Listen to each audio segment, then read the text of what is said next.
এই যে শুনছো? তোমাকেই বলছি, আমাদের চ্যানেলটি সাবস্ক্রাইব করে দাও না প্লিজ।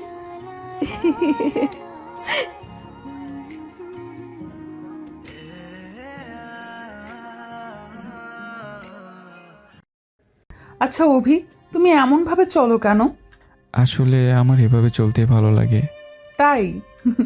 আসলে আমি এইরকম একজনকেই খুঁজছিলাম, যে খুব সাধারণ, তোমার মতো।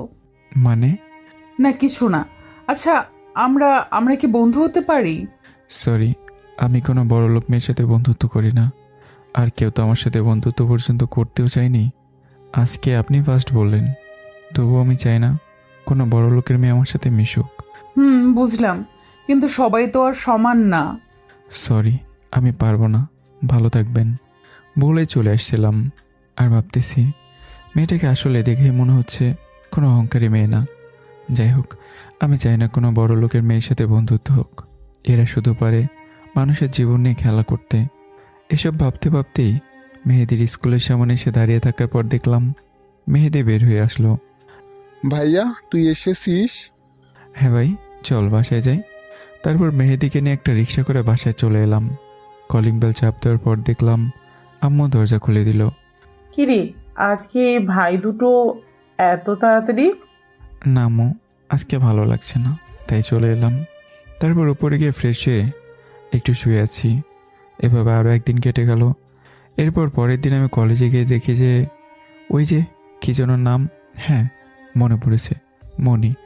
ওই মেয়েটা একটা গাছের নিচে, আমি যে জায়গায় বসেছিলাম ওই জায়গায় বসে বসে কান্না করছে। এটা দেখে আমার একটু খারাপ লাগলো, তাই আমি ওর কাছে গেলাম। এই যে, আপনি এখানে বসে বসে কান্না করছেন কেন? আমার কপালটাই খারাপ, কেন যে এই কলেজে অ্যাডমিশন নিয়েছি, কেউ আমার সাথে বন্ধুত্ব করতে চায় না। কি বলেন? আপনার মতো এত সুন্দর একটা মেয়ের জন্য তো সবাই লাইন ধরে যাবে। আমি সবার কথা বলছি না, তোমার কথা বলছি। আচ্ছা, আমার মধ্যে কি এমন আছে যে আপনি আমার সাথে বন্ধুত্ব করতে চান? আমি তা জানি না, কিন্তু তোমাকে দেখলে মনে হয় তুমি আমার কত বছরের পুরনো চেনা কেউ। আমি তো অবাক হয়ে তাকিয়ে আছি ওর দিকে। এখন তুমি যদি আমার সাথে বন্ধুত্ব না করো, তাহলে আমি এই কলেজ থেকে চলে যাব। কেন যে আমার মতো একটা ফাও ছেলের জন্য এসব বলছেন? আপনি কত বড় লোক, আপনার সাথে বড় লোকের ছেলেরা চলতে পারে। আমার কি সেই যোগ্যতা আছে? আমি জাস্ট বলছি, তুই আমার সাথে বন্ধুত্ব করবি কি না। মনের রাগের কারণে চোখ মুখ লাল হয়ে গেছে। আচ্ছা ঠিক আছে, আমাকে 5 মিনিট সময় দেন ভাবার জন্য। ওকে, তাড়াতাড়ি করো। মনে তো হচ্ছে মেয়েটি সত্যি সত্যি বন্ধুত্ব করতে চাইছে। আমার মনে হচ্ছে না যে কোনো অভিনয় করছে। বন্ধুত্ব করার জন্য কলেজের হুমকিও দিচ্ছে, আবার রেগে গিয়ে তুই তুকারি করছে, আর অনেক কিছুই করতে পারে। তাই ওর সাথে বন্ধুত্বটা করতে সমস্যা নেই, বরং রাজি হয়ে যাই। ওই 5 মিনিট শেষ, তাড়াতাড়ি বলো। ঠিক আছে, আমি রাজি। সত্যি? লে, মৌনি হঠাৎ খুশিতে আমাকে জড়িয়ে ধরলো। আমি তো অবাক, এই ফার্স্ট কোনো মেয়ে আমাকে জড়িয়ে ধরলো, তাই একটু অন্যরকম লাগছে। কি করছেন? আমার কেমন যেন লাগছে, ছেড়ে দিন। ইস, কি লজ্জা তাই না? পাগল ছেলে, আমি তোমার বন্ধু, তোমাকে জড়িয়ে ধরতে পারি, কোনো সমস্যা নেই, বুঝছো বোকারাম? আমার আরেকটি অনুরোধ রাখবা? জি বলেন। আজ থেকে প্লিজ আমাকে আপনি করে না ডেকে তুমি করে ডাকলে খুশি হব। ঠিক আছে। অভি চলো, আমরা ক্লাসে যাই। হ্যাঁ চলো। তারপর মনি আর আমি মিলে ক্লাসে চলে গেলাম। ওখানে আমরা দুজনে এক টেবিলে বসে পড়লাম। তারপর হঠাৎ দেখলাম ওই যে সেদিনকার অহংকারী মেয়েটা, কি যেন নাম তার, ও হ্যাঁ রাইসা, ও আমার দিকে কেমন করে যেন তাকিয়ে আছে। আমি ওদের দিকে তাকিয়ে আছি, তখন মনি বলল, অভি ওইদিকে কি? না কিছু না তো। আর ওইদিকে রাইসা। মাইশা শোন, ওই খ্যাটটা এই ক্লাস আমাদের সাথে পড়ে। আমার ভাবতেই গা শিহরিত হয়ে উঠছে। আরে ধুর, এইসব ছেলেকে একদম নজর দিবি না। এরা কয়দিন নাটক করে সবকিছু জুটিয়ে নেয়। আরে তুই চেহারা দেখেছিস, পুরো একটা বলদ টাইপের। এই বলে ওরা হাসাহাসি করছে। তারপর ক্লাস শেষ করে আমি আর মনি বের হচ্ছিলাম। হঠাৎ মনি বলল, অভি তুমি এখানে 2 মিনিট থাকো, আমি আসতেছি। তারপর মনি এটা বলে কোথায় যেন গেল। আমি একটু সামনে যেতেই কে যেন আমাকে পিছন থেকে ল্যাং মেরে দিল, আর তার কারণে পড়ে যাওয়ার সময় দেখলাম একটা মেয়ের সাথে ধাক্কা খেলাম। তারপর আমি তাকে দেখে তো ভয় শেষ, কারণ এটার কেউই নয়, সেই মেয়েটি, মানে হলো রাইসা। তোর এত বড় সাহস আমার গায়ে পড়া! আপু আসলে কি বলবি তুই? তোদের মতো ছেলেকে আমার জানা আছে, সুন্দরী মেয়ে দেখলে গায়ে পড়তে ভালো লাগে। আপনি যেটা ভাবছেন আসলে সেটা না। তারপর রাইসা যখনই আমাকে আরেকটা চর মারতে যাবে, তখনই কে যেন রাইসাকে চর মেরে দিল। পাশে তাকে দেখে তো আমি অবাক, কারণ এটা আর কেউ নয়, মনি। কিন্তু ও কেন আমার জন্য রাইসাকে থাপ্পড় মারলো? তোর এত বড় সাহস কি করে হয় আমার গায়ে হাত তোলার?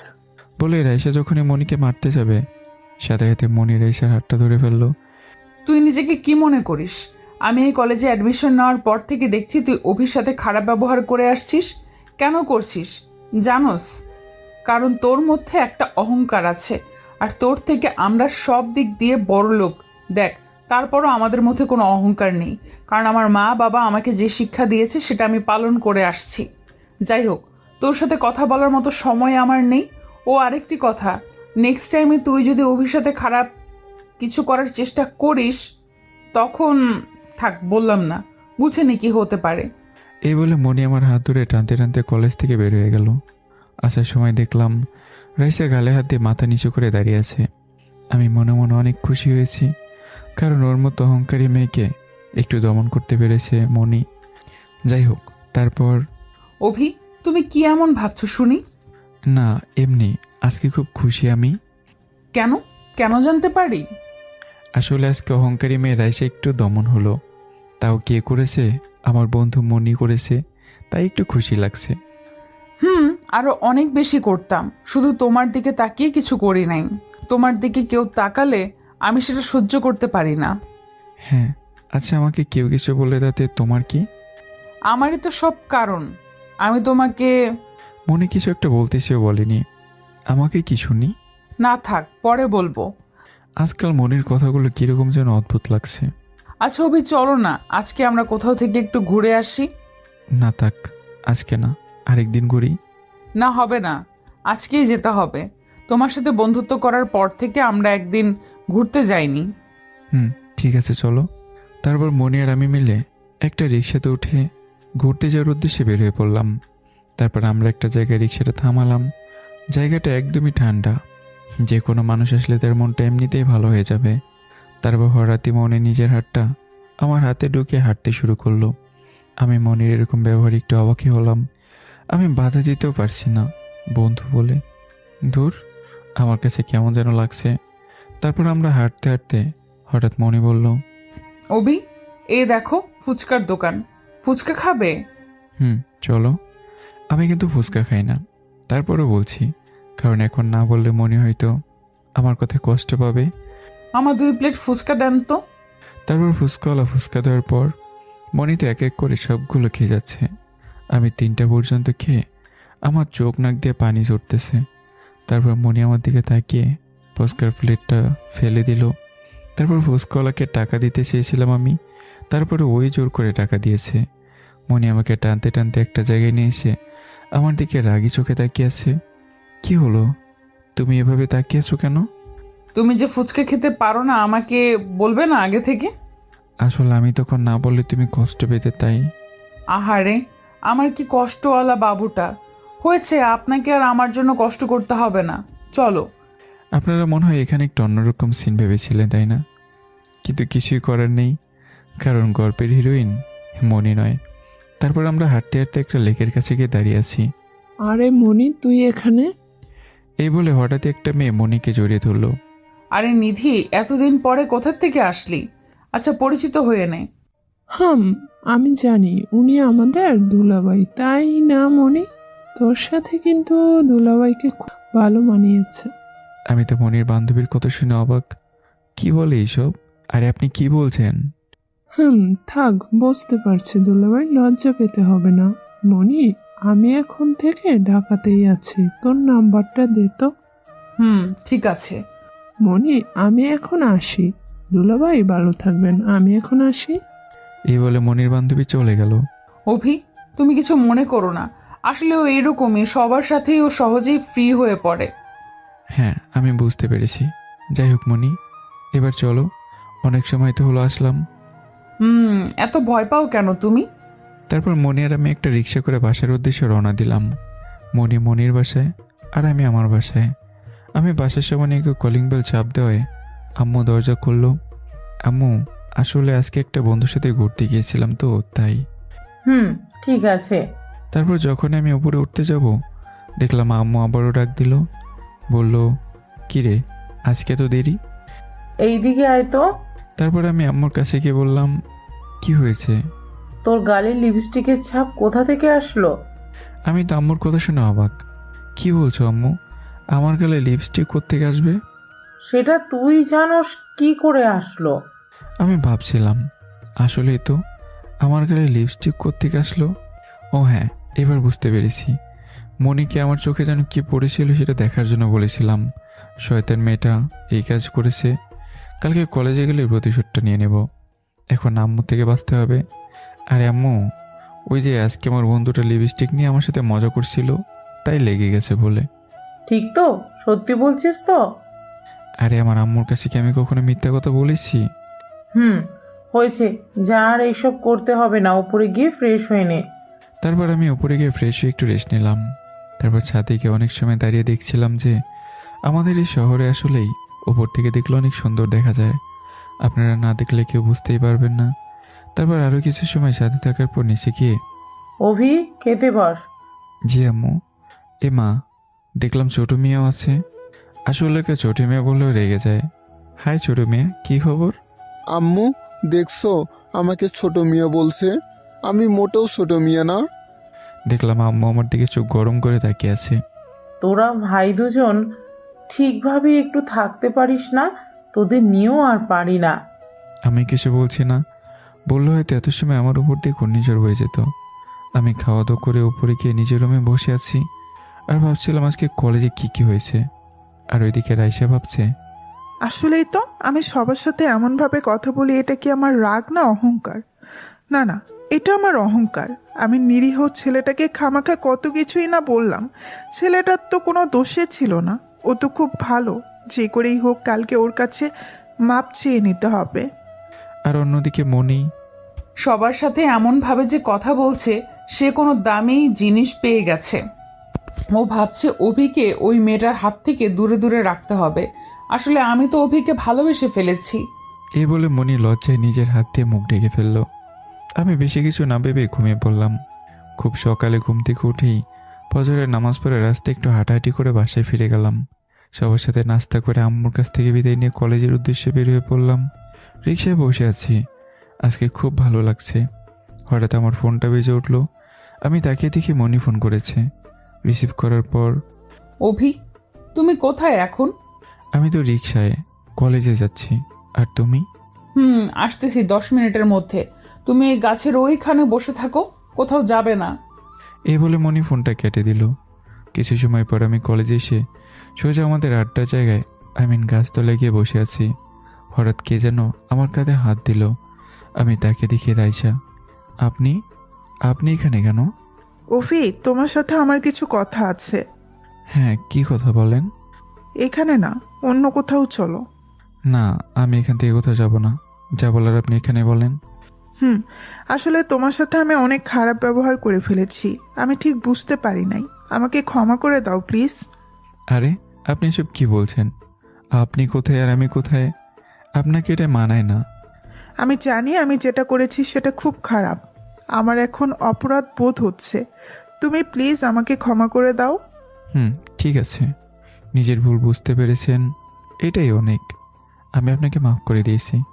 সো আপনি এবার আসতে পারেন। না, তুমি আমাকে মাফ করো নাই। আমাকে মাফ করলে আপনি করে কথা বলছো কেন? আমি এখানে তোমার কাছে এসেছি তোমার সাথে বন্ধুত্ব করব বলে। কি বলছেন এসব? আপনার মতো মেয়ে আমার সাথে বন্ধুত্ব করবেন? হাসালেন আমাকে। আর এর থেকে বড় কথা হলো, আমি কোনো বড় লোকের মেয়ের সাথে বন্ধুত্ব করতে চাই না। হঠাৎ দেখলাম রাইসা আমার হাত ধরেই, প্লিজ অফি, এইরকম করে বলো না। আরে আরে কি করছেন? আমি তো অবাক। তাকে দেখি যে মনি রাইসাকে চড় মারলো। তোর এত বড় সাহস কি করে হলো অভির হাত ধরার? আসলে আপু, আমি ঠিক কোনো কথা বলবি না। আমি এসেছিলাম তো। যখনই রাইসাকে মনি আবারও চর মারতে যাবে, এবারেরটা আমি মনিকে মেরেছি। এতক্ষণ সব দেখেছি, তুমি একে কোনো কথা বলার সুযোগ না দিয়ে 2বার চর মারলে। তুমি আমাকে মারলে, তাও আবার এটা জেনে যে তোমাকে সব অপমান করে সেই মেয়ের জন্য। চুপ, তোমাকে তো আমি ভালো মনে করে নিজের বেস্ট ফ্রেন্ড হিসেবে রেখেছিলাম, কিন্তু তোমার এই ব্যবহার, ছি। অভি, তুমি আমাকে ভুল বুঝছো। আসলে আমি ঠিক বুঝতে পারি নাই। আসলে ও তো তোমার সাথে সব সময় খারাপ ব্যবহার করে, তাই আমি তোমার সাথে ওকে সহ্য করতে পারি না। আমি ভেবেছিলাম ও তোমাকে আবার অপমান করতে আসছে। ছি ছি, এসব কি করছেন? আমার জন্য আপনি আপনার বন্ধুর সাথে এরকম করেছেন? আসলে এরকম হবে আমি ঠিক বুঝতে পারি নাই, আমাকে মাফ করবেন। এই বলে মনি কান্না করতে করতে চলে গেল। এ কি, আপনি কেন কান্না করছেন? আপনি বলেছেন না আমার সাথে বন্ধুত্ব করবেন? ওর ব্যবহারের জন্য শাস্তি পেয়েছে। আর সব থেকে বড় কথা হলো, ও আমার সাথে ঠিক কালকে সে কথা বলবে। এখন একটু অভিমান করে আছে। না, আমি এইসব চাই না। মনে যতক্ষণ না চাই আমি আপনার সাথে বন্ধুত্ব করব না। আমি তো গাছের নিচে বসে পড়লাম। কি থেকে কি হয়ে গেছে? আসলেই তো ও জানে না যে রাই সেখানে ক্ষমা চাওয়ার জন্য এসেছিল। মনে হয় থাপ্পড়টা মারা ঠিক হয়নি। দূর, কালকে মনি আসলোকে সরি বলে দেব। আজ আর ক্লাস না করে বাড়িতে চলে গেলাম। একদমই ভালো লাগছে না, মনটাই খারাপ হয়ে গেল। ওইদিকে মনি বাসায় গিয়ে নিজের রুমের দরজা বন্ধ করে কান্না করতে লাগলো। মনির এইসব ব্যবহারে মনির আম্মু একটু অবাকই হলো, কারণ তাদের মেয়ে কোনোদিনও কাঁদেনি। হঠাৎ কি হলো ওর যে কান্না করছে? তারপর মনির আম্মু রুমের সামনে গিয়ে বলল, তোর কি হয়েছে? দরজা খুল। কি হলো মা, কথা বলছিস না কেন? অনেক সময় ডাকার পর মনি দরজা খুলে তার মাকে জোরে ধরে কান্না করতে থাকে। তারপর মনির মা বলে, কি হয়েছে রে আমার মেয়েটার? তিনি খুব চিন্তিত হয়ে আছেন। তারপর মনি কান্না করতে করতে আমার সাথে কি ঘটেছে প্রথম থেকে শেষ পর্যন্ত সব বলল। তারপর মনির মা তাকে বলল, হ্যাঁ মা, সব বুঝলাম, কিন্তু এই ছেলে আমার মেয়েটিকে এত কষ্ট দিল। না আম্মু, খুব ভালো। ওর মতো ভালো ছেলে আমি একটাও দেখি নাই। কালকে কলেজে গেলে সব ঠিক করে নেব, সমস্যা নেই। ঠিক আছে, তুই আমাদের একটা মাত্র মেয়ে। তোর কিছু হলে আমরা কি নিয়ে থাকবো? আর কোনো সমস্যা হলে তুই আম্মুকে বলবি, ঠিক আছে? এ বলে মনির আম্মু তার কপালে একটা চুমু দিয়ে চলে যায়। আর আমি বাসায় এসে দেখি একটা লোক আমাদের বাসায় বসে আছে। আমি ভিতরে ঢুকলাম। আসসালামু আলাইকুম। ওয়ালাইকুম আসসালাম, কেমন আছো বাবা? জি আলহামদুলিল্লাহ ভালো, কিন্তু আপনাকে তো ঠিক চিনলাম না। উনি কিছু বলার আগেই, উনি তোর আব্বুর বন্ধু রাশেদ ভাই, ওনাদের বাড়িতে ইনভাইট করতে এসেছে। ও আঙ্কেল, মনে পড়েছে, এখন চিনতে পেরেছি। কিন্তু আঙ্কেল, আপনাদের বাড়িতে কিসের অনুষ্ঠান? বাবা, আমার মেয়ের জন্মদিন এবার আমরা বড় করে পালন করছি, তাই তোমাদের ইনভাইট করতে এলাম। আমি তোমার আব্বুকে ফোন করে বলছি, তোমরা যাবে তো? ওকে যাব, কিন্তু আঙ্কেল আপনি তো কিছু খাচ্ছেন না। না বাবা, খাইছি, আর একদিন এসে খেয়ে যাব। আমাকে অনেক জায়গায় যেতে হবে। এ বলে আম্মুকে বলে আঙ্কেল চলে গেল। তারপর, অভি, কখন আসলি তুই? এই তো আম্মু, এক্ষুনি। আচ্ছা আম্মু, এই আঙ্কেলের যে মেয়ে আছে কোনোদিন তো শুনিনি। কি বলিস, তোর মনে নেই ছোটবেলায় ওর সাথে কত তুই খেলা করেছিস? এই কথা বলে আম্মু চলে গেল। আমি বসে বসে ভাবতে লাগলাম, আমি এবার কবে আঙ্কেলের মেয়ের সাথে খেলা করছি। দূর, মাথায় কিছুই ঢুকছে না। আমি তারপর উপরে গিয়ে ফ্রেশ হয়ে ছাদে দোলনায় বসে আছি। আজকের পরিবেশটা খুব ভালো লাগছে। গান শুনছি আর এফবিতে ঘাটাঘাটি করছি। হঠাৎ আমার ফোনে কল আসলো। তাকে দেখেছে মনি। আমি ভাবছিলাম ফোন ধরবো কি না, তারপর কিছুক্ষণ ভাবার পর ধরলাম। হ্যালো। ওপাশ থেকে শুধু কান্নার আওয়াজ শুনতে পাচ্ছি। কথা না বললে আমি ফোন রেখে দিচ্ছি। না না অভি, আসলে আমি সরি। আমি মনে হয় তখন খুব খারাপ ব্যবহার করেছি। প্লিজ আমাকে ক্ষমা করে দাও। আমি কিছু মনে করিনি। আগে কান্না থামাও। তারপর একটু শান্ত হলো। মনির সাথে আরও কিছু কথা বললাম, যে কোনো মেয়েকে এত সামান্য কারণের জন্য মারতে হয়, আরও অনেক কিছুই। তারপর রাতে খেয়ে দিয়ে ঘুমিয়ে পড়লাম। পরদিন সকালে নাস্তা করার সময়, অভি, কালকে তোর আব্বু আসবে রিসিভ করার জন্য, যাস তুই। আমার আম্মুর কথা শুনে আমার গলায় ভাত আটকে গেল। আসলে আমি আব্বুকে একটু বেশি ভয় পাই। উনি যেটা বলবে সেটা করেই ছাড়ে, পুরো হিটলার। কিন্তু আমি আমার আব্বুকে খুব ভালোবাসি। আম্মু, আব্বু হঠাৎ আসবে কেন? ভুলে গেছিস কালকে তোর রাশেদ আঙ্কেল আসছে না? ওনাদের কথা দিয়ে ফেলেছে যে তাদের মেয়ের অনুষ্ঠানে যাবে। আমি কোনো কিছু না বলে খাওয়া শুরু করলাম। খাওয়া শেষেই, আম্মু আমি উঠছি, কলেজে যেতে হবে। যা, তবে আজকে একটু তাড়াতাড়ি আসবি। কেন আম্মু, কোনো কাজ আছে নাকি? কালকে তোর আঙ্কেলের মেয়ের জন্মদিন, আমাদের মার্কেটে যেতে হবে না? হ্যাঁ আম্মু, বুঝতে পেরেছি। এই বলে আমি উপরে গিয়ে কলেজের জন্য রেডি হয়ে নিলাম। আমি যখনই বের হতে যাব, ভাইয়া, আমার জন্য চকলেট না আনলে আজকে কিন্তু তোর অবস্থা খারাপ করে দেব। হ্যাঁ ঠিক আছে ভাই, তোর জন্য চকলেট আনবো। ভাই এখন তাহলে আসি। তারপর আমি কলেজের উদ্দেশ্যে বের হয়ে পড়লাম। যখনই কলেজে ঢুকতে যাব, হঠাৎ খেয়াল করলাম যে রাইসার মনি দুজন একসাথে গাছের নিচে বসে আছে। আমি তাদেরকে একসাথে দেখে অবাক হলাম। আর সব থেকে বড় কথা হলো, তারা দুজন কেউ কাউকে দেখতে পারতো না। এখন এত মিল হলো কিভাবে? আমি এসব ভাবতে ভাবতে এগিয়ে গিয়ে তাদের সামনে গেলাম। অভি, আজকে দেরি হলো কেন? না এমনি, একটু কাজ ছিল। খেয়াল করলাম রাইসা আমার দিকে তাকিয়ে আছে অবাক দৃষ্টিতে। আচ্ছা অভি, কালকে ওই ধরনের ব্যবহারের জন্য খুব সরি। এরকম আর হবে না। ঠিক আছে, নিজের ভুল বুঝতে পেরেছো, এটাই অনেক। অভি, আমি তোমাকে আরেকটি কথা বলতে চাই। হ্যাঁ কি বলবো বলো, এতে অনুমতি নেওয়ার কি আছে? আসলে অভি, আমরা দুজন এখন ভেবে দেখলাম যে আমাদের মধ্যে ঝগড়া করা উচিত না। যেহেতু ওর ভুল বুঝতে পেরেছে, তাই এখন আর অভিমান করে থেকে লাভ নেই। আর এখন আসল কথাটা হলো, রাইসাকে আমাদের সাথে আমাদের বন্ধু হিসেবে গ্রহণ করো। আমি মনির কথা শুনে তো হা হয়ে তাকিয়ে আছি। কালকে রাইসাকে এভাবে মারলো, আবার অনেক কথা শোনালো, কিন্তু এখন বন্ধু করতে চাইতেছে। কারণটা কি? ওই কি ভাবছো বলো না। ঠিক আছে, বন্ধু করা যেতে পারে, তবে ওনার অহংকারী নেশাটা বদলালে সব ঠিক হয়ে যাবে। অভি প্লিজ আমাকে আর ছোট করো না। আমি প্রথমে বুঝতে পারি নাই, এখন বুঝতে পারছি তোমার সাথে যেটা করেছি সেটা অহংকারের বশে। ঠিক আছে, বুঝতে পেরেছি। ও হ্যাঁ, তাহলে এবার হাত মিলাও। তারপর দুজনে হ্যান্ডশেক করে হাতে এক রেখে বন্ধুত্ব শুরু হলো নতুন করে। আমরা তিনজন গাছের নিচে বসে গল্প করছিলাম। হঠাৎই, অফি, মনি, তোমাদের আমি একটা কথা বলতে চাই।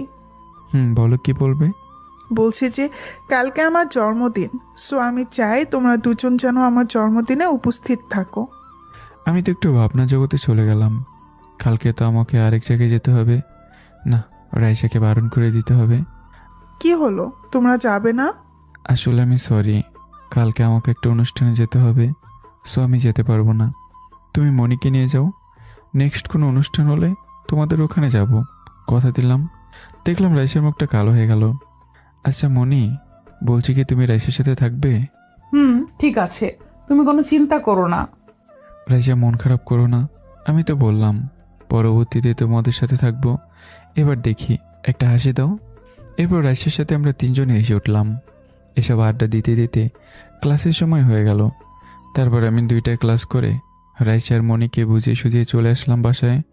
আমি এসে সোজা বিছানায় শুয়ে পড়লাম। যাক বাবা, অবশেষে এই ঝামেলাটা শেষ হয়েছে। এসব ভাবতে ভাবতে ঘড়িতে দেখলাম 12:30 বেজে গেছে। আমি অষ্টমী ঢুকে গোসল করে বের হয়ে নিচে গিয়ে আম্মু আর ভাইয়ের সাথে দুপুরে খাবারটা শেষ করে নিলাম। অভি, যা রেডি হয়ে নে। আমি উপরে গিয়ে একটু রেস্ট নিলাম। তারপর কিছু সময় শুয়ে থাকার পর ফ্রেশ হয়ে রেডি হয়ে নিলাম। তারপর নিচে গিয়ে দেখি আম্মু আর ভাই বসে আছে।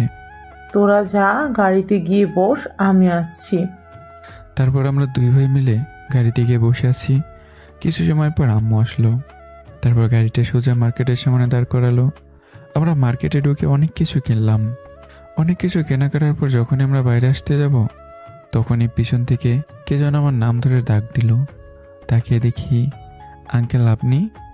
আরে অভি, তোমরা এখানে? আরে আমরা তো কিছু কেনাকাটার জন্য আসলাম সবাই মিলে। কালকে আমার মেয়ের জন্মদিন তো, তাই ওকে নিয়ে ওর পছন্দ মতো কেনাকাটা করতে আসলাম। আর আমার মেয়ের দোকানে আছে, আমি ডাকছি, পরিচিত হয়ে নাও। না ঠিক আছে আঙ্কেল, একবার কালকে আসলে তখন দেখব। এখন একটু তাড়া আছে, আজকে আসি, ভালো থাকবেন। এই বলে আঙ্কেলকে বিদায় জানিয়ে গাড়িতে উঠে বাড়ির উদ্দেশ্যে চললাম। আব্বু তুমি কোথায় যাচ্ছ? আরে তোকে একবার বলছি না, আমার বন্ধু ছিল অভি আর ওর পরিবার মার্কেট করতে এসেছে। আচ্ছা যাই হোক, সব কিনছিস তো? তাহলে বের হয়ে পরিমা, বাসায় অনেক কাজ আছে। তোর আম্মু ফোন করছে। অভির নামটি শুনেই ভাবনার জগতে চলে গেল আঙ্কেলের মেয়ে। তারপর আঙ্কেল তার মেয়েকে নিয়ে বের হয়ে পড়ল। আমরা বাসায় এসে তো আমি আমার রুমে গিয়ে শুয়ে পড়লাম। খুব টায়ার্ড লাগতেছে। যাই হোক, এসব করতে করতে পুরো দিনটি কেটে গেল। তারপর খাওয়া দাওয়া করে রাতে ঘুমায় পড়লাম। কালকে আবার আব্বুকে এয়ারপোর্টে রিসিভ করতে যেতে হবে। সকালে খুব তাড়াতাড়ি উঠে ফজরের নামাজ পড়ে রেডি হয়ে ভাইয়ের রুমে গিয়ে ভাইকে রেডি করে নিচে এসেই, আম্মু আমরা বের হচ্ছি। বাবা সাবধানে যাইস, আর তোর আব্বু পৌঁছালে আমাকে ফোন করিস। ঠিক আছে আম্মু, আল্লাহ হাফেজ। এই বলে বের হয়ে পড়লাম আব্বুকে রিসিভ করার উদ্দেশ্যে। আমরা দুই ভাই গাড়িতে বসে আছি। অনেক সময় পর আমরা এয়ারপোর্টে এসে পৌঁছালাম। ঘড়ির দিকে তাকিয়ে দেখি আব্বুর বিমান আসার সময় হয়ে গেছে। 10 মিনিট পর বিমান ল্যান্ড করলো। আরও কিছুক্ষণ পর দেখলাম আব্বু ভিতর থেকে বের হচ্ছে। আমার আগে ভাই গিয়ে সোজা আব্বুকে জড়িয়ে ধরলো। তারপর আব্বু ভাইকে বুকে টেনে নিল। আমি কাছে গিয়েই, আসসালামু আলাইকুম আব্বু, কেমন আছো? আলহামদুলিল্লাহ ভালো, তুমি কেমন আছো? জি আব্বু ভালো। অভি দাঁড়িয়ে আছো কেন? গাড়িতে ওঠো। গাড়িতে ওঠার পর আমার ছোট বাবাটা শুয়ে গেছে কেন? বাবা তুমি খাওয়া দাওয়া করো না নাকি? মেহেদি তো আব্বুকে পেয়ে কিছুই বলছে না, শুধু চুপ করে আছে, ভদ্র ও শান্ত ছেলের মতো। ও আম্মু তো বলেছে একটা ফোন করার জন্য, আম্মুকে জানিয়ে দিই। রিং হওয়ার পর আম্মু ফোন রিসিভ করে। কিরে তোর আব্বু পৌঁছেছে? হ্যাঁ আম্মু, তুমি কোনো চিন্তা করো না, আমরা এখন গাড়িতে আছি। বাবা সাবধানে আয়। এই বলে আম্মু ফোন কেটে দিল।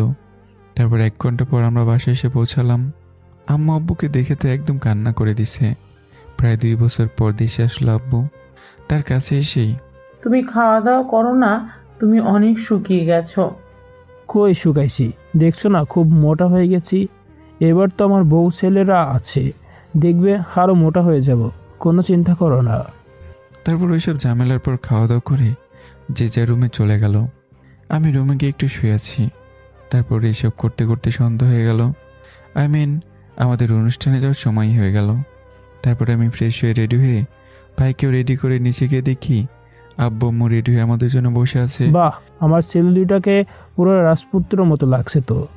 আমি আব্বুর কথা কিছুটা লজ্জা পেলাম। ধুর, কি যে বলো না, আজকে সব থেকে সুন্দর লাগছে আমাদের পিচ্চিকে। কি বলো তোমরা? একদম ঠিক। তোমরা এভাবে কথা বললে যাবে কখন? টাইম হয়ে গেছে। ঠিক বলছো অভি। মেহেদি তাড়াতাড়ি গাড়িতে গিয়ে বসছো। তারপর আমরা সবাই মিলে গাড়িতে বসে পড়লাম। আব্বু আম্মু আসার পর বের হয়ে পড়লাম অনুষ্ঠানের উদ্দেশ্যে।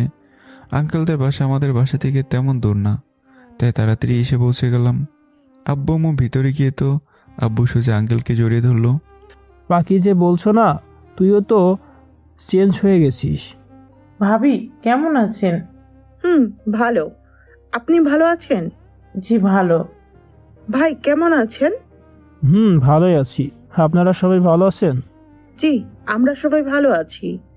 ওরা সবাই সবার সাথে কথা বলছে।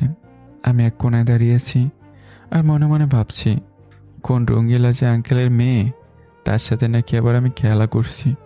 অনেক সময় থাকার পর হঠাৎ আমার চোখটা ছাদের উপরে গেল। আমি যাদের দেখলাম আমি তো অবাক। এ কি করে হতে পারে? আমি আমার 2 চোখ ভালো করে ডলে দেখলাম। আবার ভুল দেখছি না তো, নাকি ঠিক দেখছি? তার মানে ওই আঙ্কেলের মেয়ে। আপনারা নিশ্চয়ই কিছু বুঝতে পারছেন না, তাই না? আসলে উপরে মনি রাইসা দুজনে দাঁড়িয়ে রয়েছে। তাদের আমার চিনতেও কষ্ট হচ্ছে, এত ময়দা মেখেছে। তারপর দেখলাম দুজনই নিচে নামতেছে। ওরা এখন আমাকে দেখেনি। ওরা দুজন নিচে নামার পর, মামনি তোমাকে বলছি না আমার বন্ধু আসবে, ইনি হচ্ছে তোমার আঙ্কেল আন্টি আর ওর ছোট ছেলে। আসসালামু আলাইকুম আঙ্কেল, কেমন আছেন? আলহামদুলিল্লাহ, তোমরা ভালো আছো? আচ্ছা আপু, ওনার বড় ছেলে কই? সে আসেনি? ও হ্যাঁ, তোমরা তো এখনো আমার বড় ছেলের অভিষেকে পরিচয় হও নাই। ওয়েট, আমি ওকে ডাকছি। রাইসা মনে দুজনে অভি নামটা শুনে চিন্তিত যে কে এই অভি। তারপর অভি এইদিকে আয় তো। আমি পিছন ফিরে তাকিয়েছিলাম, দেখলাম আব্বু ডাক দিছে। তারপর আমি যখন ওদের সামনে গিয়ে দাঁড়ালাম, ওরা তখন আমাকে দেখেনি, পিছন ফিরে কার সাথে যেন কথা বলছে। এবার যখনই আঙ্কেল ওদের ডাকলো, ওরা সামনের দিকে তাকালো, আর সাথে সাথেই তো অবাক। আমার নিজেকে কেমন যেন এলেন এলেন মনে হচ্ছে, কারণ ওরা যেভাবে তাকিয়ে আছে ওদের মুখ দিয়ে তো কিছুই বের হচ্ছে না। হায়, আমি অভি। ওরা এখন আমার দিকে তাকিয়ে আছে, হয়তো আমাকে আশাই করেনি। তারপর ও হ্যালো। এরপর তারা ভাবনা জগৎ থেকে এসেই, ও হ্যাঁ, আমি Raisa, nice to meet you. আমার কাছেও একটু নার্ভাস লাগছে। আমি কোনোদিনও ভাবিনি যে রাইসা আঙ্কেলের মেয়ে হবে। যাক, একদিকে ভালোই হয়েছে। হঠাৎই হ্যালো অল গাইস, আজকে এই অনুষ্ঠানটি যেটার জন্য আয়োজন করা তার কারণ হলো আমার একমাত্র মেয়ে রাইসার জন্মদিন, এর উদ্দেশ্য। সো আপনারা সবাই একটু এগিয়ে আসুন। তারপর সবাই এগিয়ে এসে রাইসা মোমবাতি ফু দিয়ে নেভানোর পরে সবাই একসাথে হ্যাপি বার্থডে বলে চিৎকার করতে লাগলো। এরপর রাইসা কেক কাটার পর কাকে যেন খুঁজছিল, বারবার এদিক ওদিক তাকাচ্ছিল। আমি একটু দূরে দাঁড়িয়েছিলাম। তারপর দেখলাম রাইসা মনির কানে কানে কি যেন বলল। মা, আবার দেখলাম মনি আব্বুকে কি যেন বলছে। আমি এসব দেখছিলাম।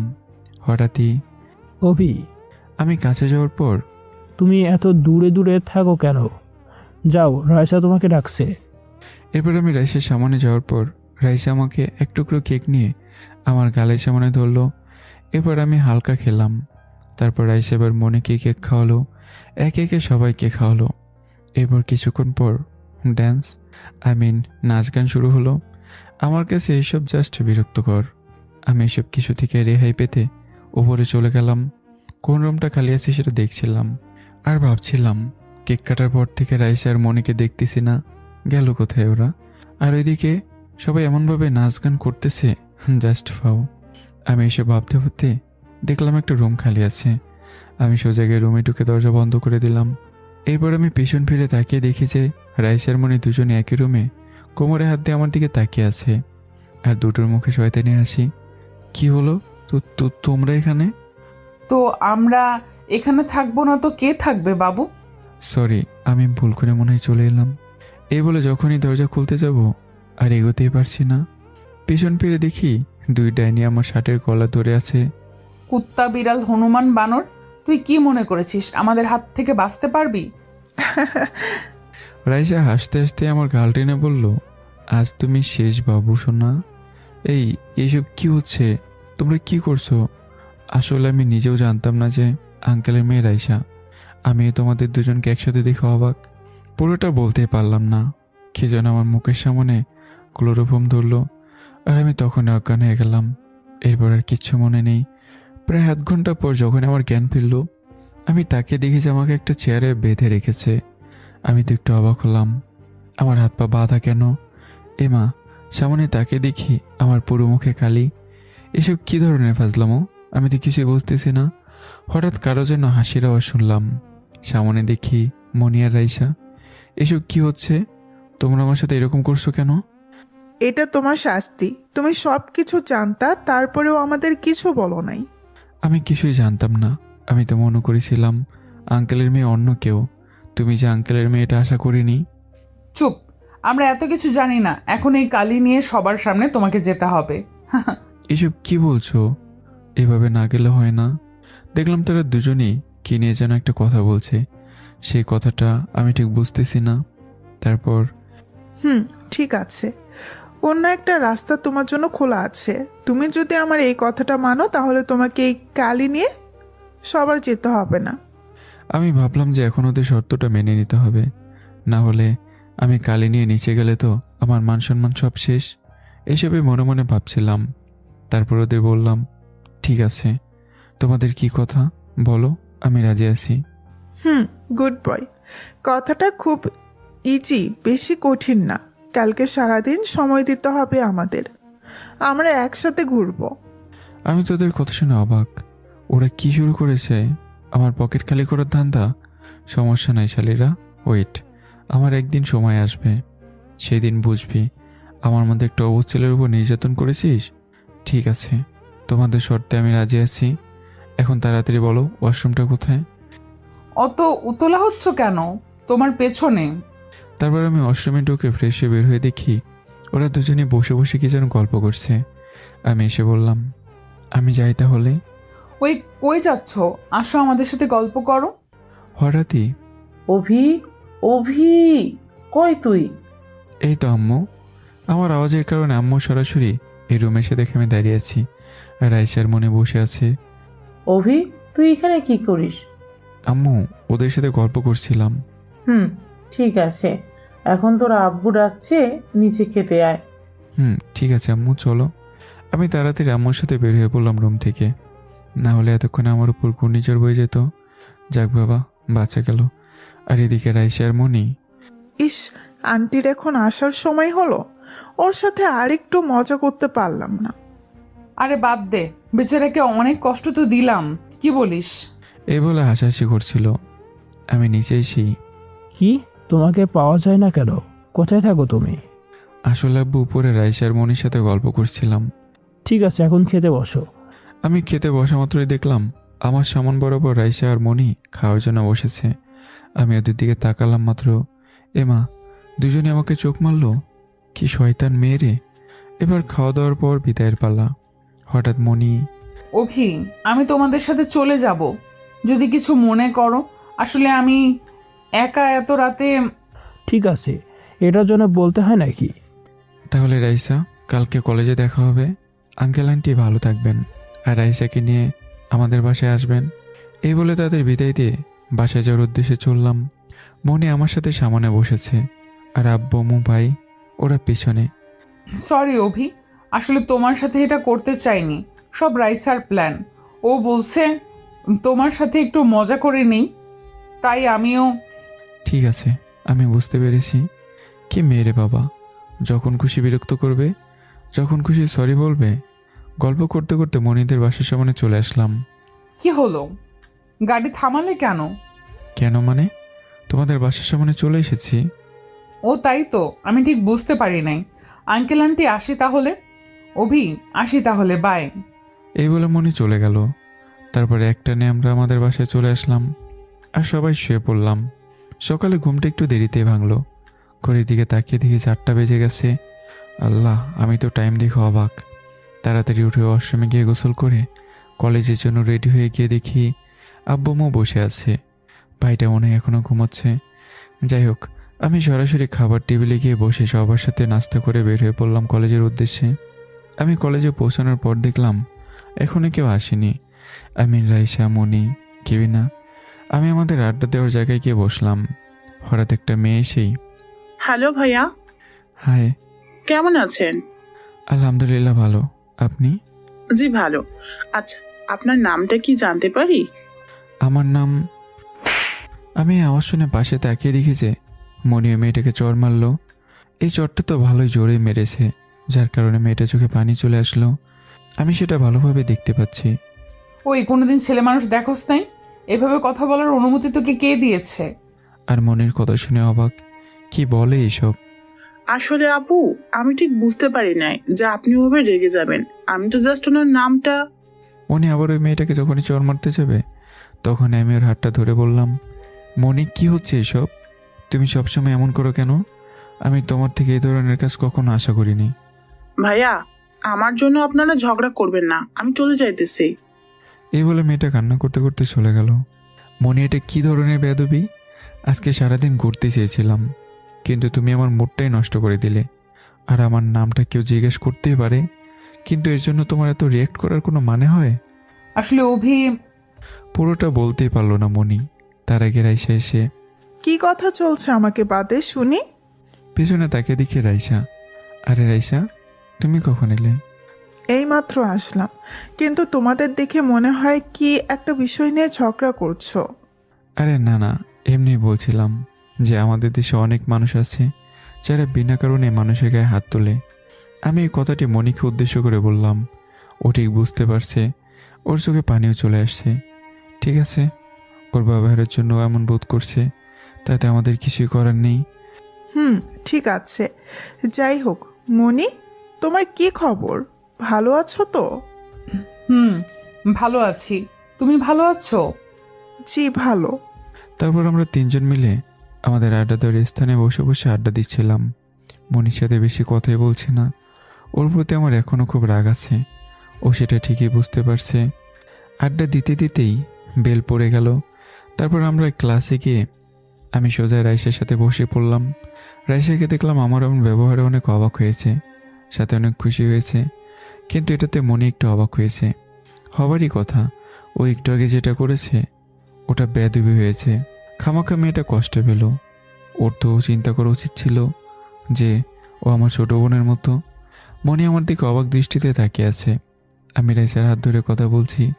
এসব করতে করতে ক্লাস শেষ হয়ে গেল। এর মধ্যে মনিকে দেখলাম, ওর চোখে পানি জমে গেল।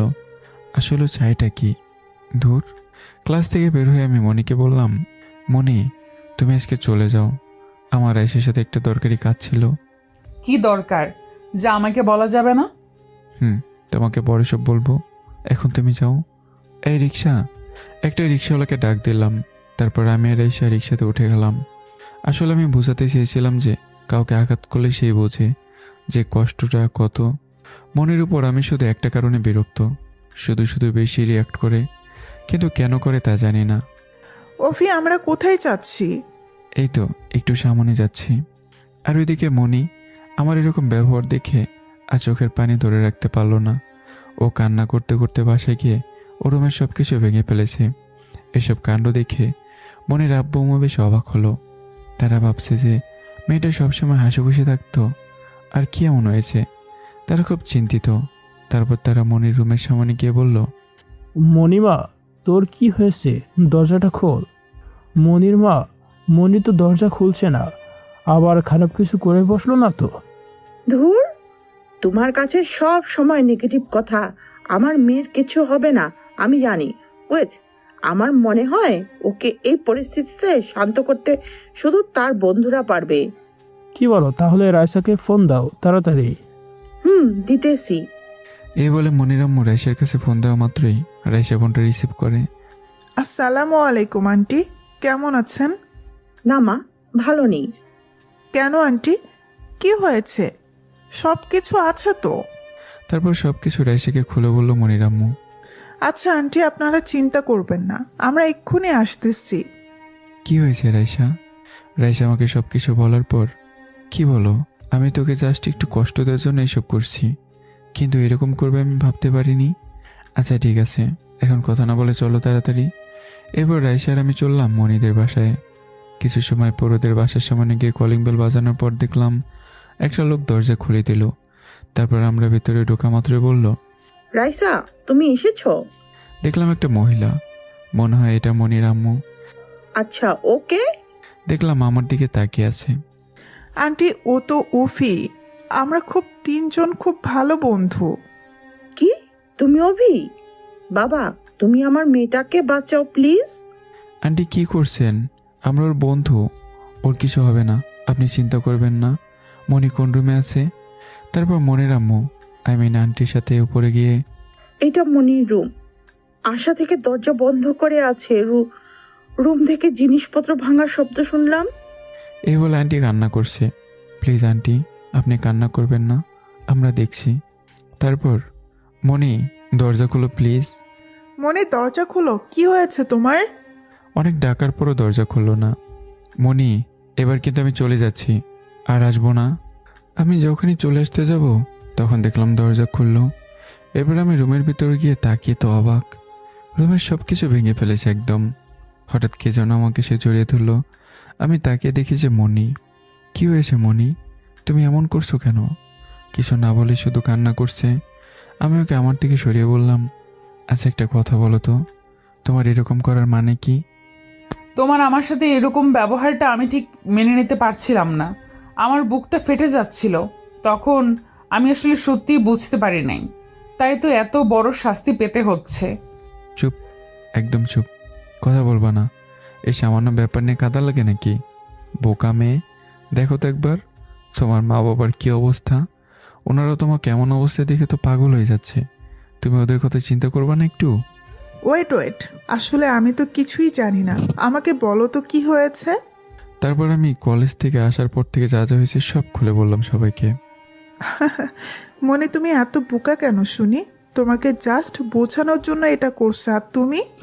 আসলে আমার মেয়েটাকে আমরা ছোটবেলা থেকে আজ পর্যন্ত ওর গায়ে হাত তুলিনি। ও একটু দুষ্টু, কিন্তু ওর মনটা খুব নরম। দেখেছো, এই সামান্য ব্যাপার নিয়ে আমাদের কত টেনশনে ফেলে দিল পাগলি মেয়ে।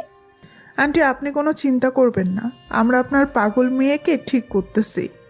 রাইসার কথা শুনে আমরা সবাই হেসে উঠলাম। তারপর আন্টি চলে গেল নিচে। মনি, ভেবেছিলাম তোমার সাথে একটু গল্প করবো আমরা, কিন্তু তুমি রুমের কি অবস্থা করে রেখেছো?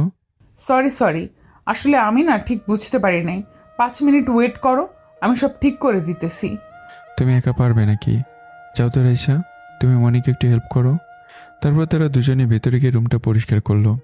আমি বাইরে দাঁড়িয়ে ভাবছিলাম, মেয়েটার এত রাগ কোত্থেকে আসে? দূর, এসব ভাবছিলাম, হঠাৎ এই যে হয়ে গেছে।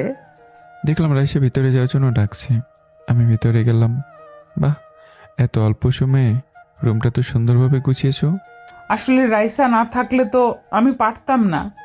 হয়েছে, এবার কি বসতে পারি? এই মা, তোমাকে বাধা দিচ্ছে কে? রাইসা, তুমি দাঁড়িয়ে আছো কেন? তুমিও বসো। তারপর আমরা বসে আছি। হঠাৎ আবার মনে বলল, আচ্ছা, ভালো কথা, তোমরা যে আসছো এখনো তো নাস্তা পানি কিছু দেওয়া হয়নি। ওয়েট করো, আমি নিয়ে আসতেছি। এভাবে হাসছো কেন অভি?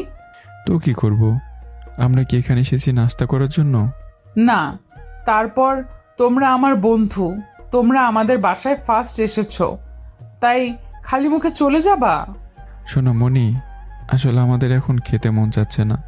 আসলে আমরা একটু আড্ডা দিই, না হলে কিন্তু আমরা চলে যাচ্ছি। না, ঠিক আছে। তারপর আমরা তিনজন মিলে কিছু সময় গল্প করে মনি থেকে বিদায় নিয়ে বাসা থেকে বের হয়ে যাওয়ার পথে, বাবা, মেয়েটা তো পাগলি, আগে তো জানতাম না। তুমি এটা না করলেও পারতে। রাইসা, তুমিও? থাক, আর কিছু বলতে হবে না। তারপর দুজনে হাঁটছি। হঠাৎ রাইসা বলল, ওফি, আমাকে একটু আমাদের বাসা অবধি পৌঁছে দেবে? তুমি তো জানো আমাদের এখানে রাস্তাটা ভালো না। ঠিক আছে, চলো। তারপর আমি রাইসাকে তাদের বাসায় দিয়ে আমি সোজা আমাদের বাসার সামনে এসে কলিং বেল চাপ দিলাম। দরজা খুললো আম্মু আর বলল, কিরে বাবা, আজকে এত দেরি হলো? আম্মার বলো না, অনেক ঝামেলা। ঝামেলা মানে কি হয়েছে? তারপর কি হয়েছে সব আম্মুকে বললাম।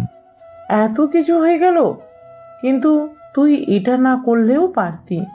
ধুর আম্মু, তুমি শেষ পর্যন্ত। আচ্ছা বাদ দাও, ভাই আর আব্বু কোথায়? মেহেদি খাওয়া দাওয়া করে শুয়ে পড়েছে। তোর আব্বু শুয়ে আছে, তার নাকি মাথা ব্যথা করছে। ঠিক আছে আম্মু। কিন্তু তুই খাবি না? না আম্মু, বাইরে থেকে খেয়ে এসছি। এই বলে উপরে গিয়ে ফ্রেশ হয়ে শুয়ে পড়লাম। একটু ঘুমানোর চেষ্টা করলাম, কিন্তু কিছুতেই ঘুম আসছে না। হঠাৎ দেখলাম আমার মোবাইলের আলোটা জ্বলছে। আমি হাতে নিয়ে দেখে রাইসা ফোন করেছে। ফোন রিসিভ করার পর, হ্যালো ওফি, কি করছো? ভালোভাবে বাসায় গেছো তো? এতগুলো কথা একসাথে বললে কোনটার উত্তর দেব? সরি, কি করছো? এই তো শুয়ে আছি। তুমি? সেম। আচ্ছা ওফি, আমি তোমাকে একটা কথা বলতে চাই। কি কথা বলো? না, কালকে কলেজে আসলে বলবো। এখন বলো, কি হলো, কথা বলছো না কেন? দূর, ফোনটাই কেটে গেল। রাইসা কি বলতে চাই আমাকে? কালকে গেলে বোঝা যাবে। এরপর আমি এফবিতে ঢুকে ফ্রেন্ডদের সাথে চ্যাটিং করছিলাম। এবার দেখলাম মনির নাম্বার দিয়ে কল আসলো। না, এদের জ্বালায় আর বাঁচি না। হ্যাঁ মনি, বলো। কি করছো? শুয়ে আছি। তুমি? বসে আছি। খেয়েছো? তুমি? অভি, কালকে তোমাকে আমি একটা গুরুত্বপূর্ণ কথা বলতে চাই। এখন বাই। এই বলে মনি আমাকে কোনো কথা বলার সুযোগ না দিয়ে ফোনটা কেটে দিল। আমি তো অবাক, কি শুরু করেছে দুজনে? প্রথমে রাইসা, তারপর আবার মনি। এরা চায়টা কি? আমার তো মাথা ঘুরতেছে। ধুর, আমি এত কিছু না ভেবে ঘুমানোর চেষ্টা করলাম, কিন্তু আমার তো এখন ঘুমিয়ে আসছে না। আমার মনে একটা কথাই ঘুরতেছে এখন, মনি আর রাইসা এরা আমাকে কি এমন বলতে চায় যে ফোনে বলেনি। আমি এসব ভাবছিলাম। এসব ভাবতে ভাবতে রুম থেকে বেরোয় ছাদে চলে গেলাম। আমার একটা অভ্যাস হলো, আমার যখন মন খারাপ থাকে বা কোনো কিছু নিয়ে চিন্তা করি, তখন আমি ছাদে গিয়ে বসে থাকি। কারণ ছাদের পরিবেশটা ঠান্ডা, মনটা একদম ফ্রেশ হয়ে যায়। যাই হোক, আপনাদের সাথে কথা বলতে বলতে ছাদে চলে এলাম। তারপর ছাদে এসে এক কোণে দাঁড়িয়ে আছি। হঠাৎ আমি আকাশের দিকে তাকিয়ে দেখলাম 3টা তারা একসাথে। এটা কিভাবে হতে পারে? আমি তো এর আগে 3টা তারা একসাথে দেখিনি। মাঝের তারা খুব বড়, দেখতে অবশ্য ভালোই লাগছে, কিন্তু আমার কাছে কীরকম একটা অদ্ভুত ধরনের লাগছে। আরও কিছু সময় ছাদে থাকার পর নিচে নেমে এসে শুয়ে পড়লাম, না হলে সকালে আবার উঠতে দেরি হয়ে যাবে। এসব ভাবতে ভাবতে কখন যে ঘুম লেগে গেছে বুঝতে পারিনি। যখন সকাল হলো দেখলাম মাত্র 7টা বাজে। আমি উঠে ওয়াশরুমে গিয়ে গোসল করে বের হলাম। তারপর কলেজের জন্য রেডি হয়ে যখনই নিচে নামতে যাব সিঁড়ি বেয়ে, তারপরেই পড়ে গেলাম। হয়তো ওদিন একটু বেশি ভেবেছি তাই। আরে আরে অভি, এটা কি করে হলো? দেখে শুনে হাঁটতে পারিস না? আমি মাথায় একটু ব্যথা পেলাম, মাথায় হাত দিয়ে বসে আছি। অভিরাবু, তুমি দেখো না আমার ছেলেটার কি হয়েছে। তারপর দেখলাম আম্মু আমার জন্য খানিকটুকু বরফ এনে বলল, বাবা, এটা তোর মাথায় দে, যে জায়গায় আঘাত পেয়েছিস ঠিক হয়ে যাবে। আব্বু আম্মু তোমরা তো চিন্তা করো না, তো আমার কিচ্ছু হয়নি, আমি একদম ঠিক আছি। আর ভাই কোথায়? সবাই মিলে নাস্তাটা সেরে নেই। না বাবা, তুই ঠিক নেই, এখনো মাথা ধরে আছিস। তুই বস, আমি তোকে খাইয়ে দিচ্ছি। তারপর আম্মুর কথার উপরে আর কিছুই বলতে পারিনি। আম্মু খাবার খাইয়ে দিচ্ছে আর আমি খাচ্ছি, খুব ভালো লাগছে। খাওয়ার পর আম্মু, আব্বু আমি বের হচ্ছি কলেজের জন্য। না না, তোকে এই শরীর নিয়ে কলেজে যেতে হবে না। আর আম্মু দেখছো না, তোমার ছেলে একদম ঠিক আছে, তুমি চিন্তা করো না। কিন্তু বাবা, তোকে তো আজকে কেন জানি আমার মন তোকে যেতে দিতে চাইছে না। আম্মু তুমি এসব বলছো? আব্বু আমি কিন্তু বের হচ্ছি। এই বলে বের হয়ে পড়লাম। বাসা থেকে বের হয়ে রাস্তা দিয়ে হাঁটছি। আম্মুর কথা শুনলাম না, কিন্তু আমার তো আজকে কলেজে যেতে হবে। একটু অন্যরকম লাগছে, খুব নার্ভাস লাগছে। এইসব ভাবতে ভাবতে কলেজে এসে দেখি রাইসা গাছের নিচে বসে আছে। ও মা, হাতে দেখলাম এক জোড়া ফুল, কিন্তু ফুল কেন? আমি কাছে গিয়ে বললাম, রাইসা কেমন আছো? এই তো ভালো, তুমি? সেম, কিন্তু কালকে আমাকে কি যেন বলতে চেয়েছিলে, এখন বলো। বলছি, কিন্তু তার আগে তুমি আমার সাথে ওই দিকটায় চলো তো। আচ্ছা ঠিক আছে চলো। তারপর আমি রাইসার একটু সামনে যাচ্ছি। হঠাৎ রাইসা হাঁটু গেড়ে বসে পড়ল। তুমি কি আমার পথ চলার সাথী হবে? তুমি কি আমার একসাথে ফুচকা খাওয়ার সাথী হবে? তুমি আমার সন্তানের আব্বু হবে? মনের গভীর থেকে তোমাকে বলছি অফি, আই লাভ ইউ অফি। আমি ওর এই ব্যবহার একদম পাথরের মতো হয়ে গেলাম। মনে মনে আমি যেটা ভেবেছিলাম সেটাই হয়েছে। কিন্তু না, আমি তো কাউকে ভালোবাসতে পারবো না, এটা সম্ভব না। কারণ আমার বাবা মা তার কোন বন্ধুর মেয়ের সাথে আমার বিয়ে ঠিক করে রেখেছে সেই ছোটোবেলায়।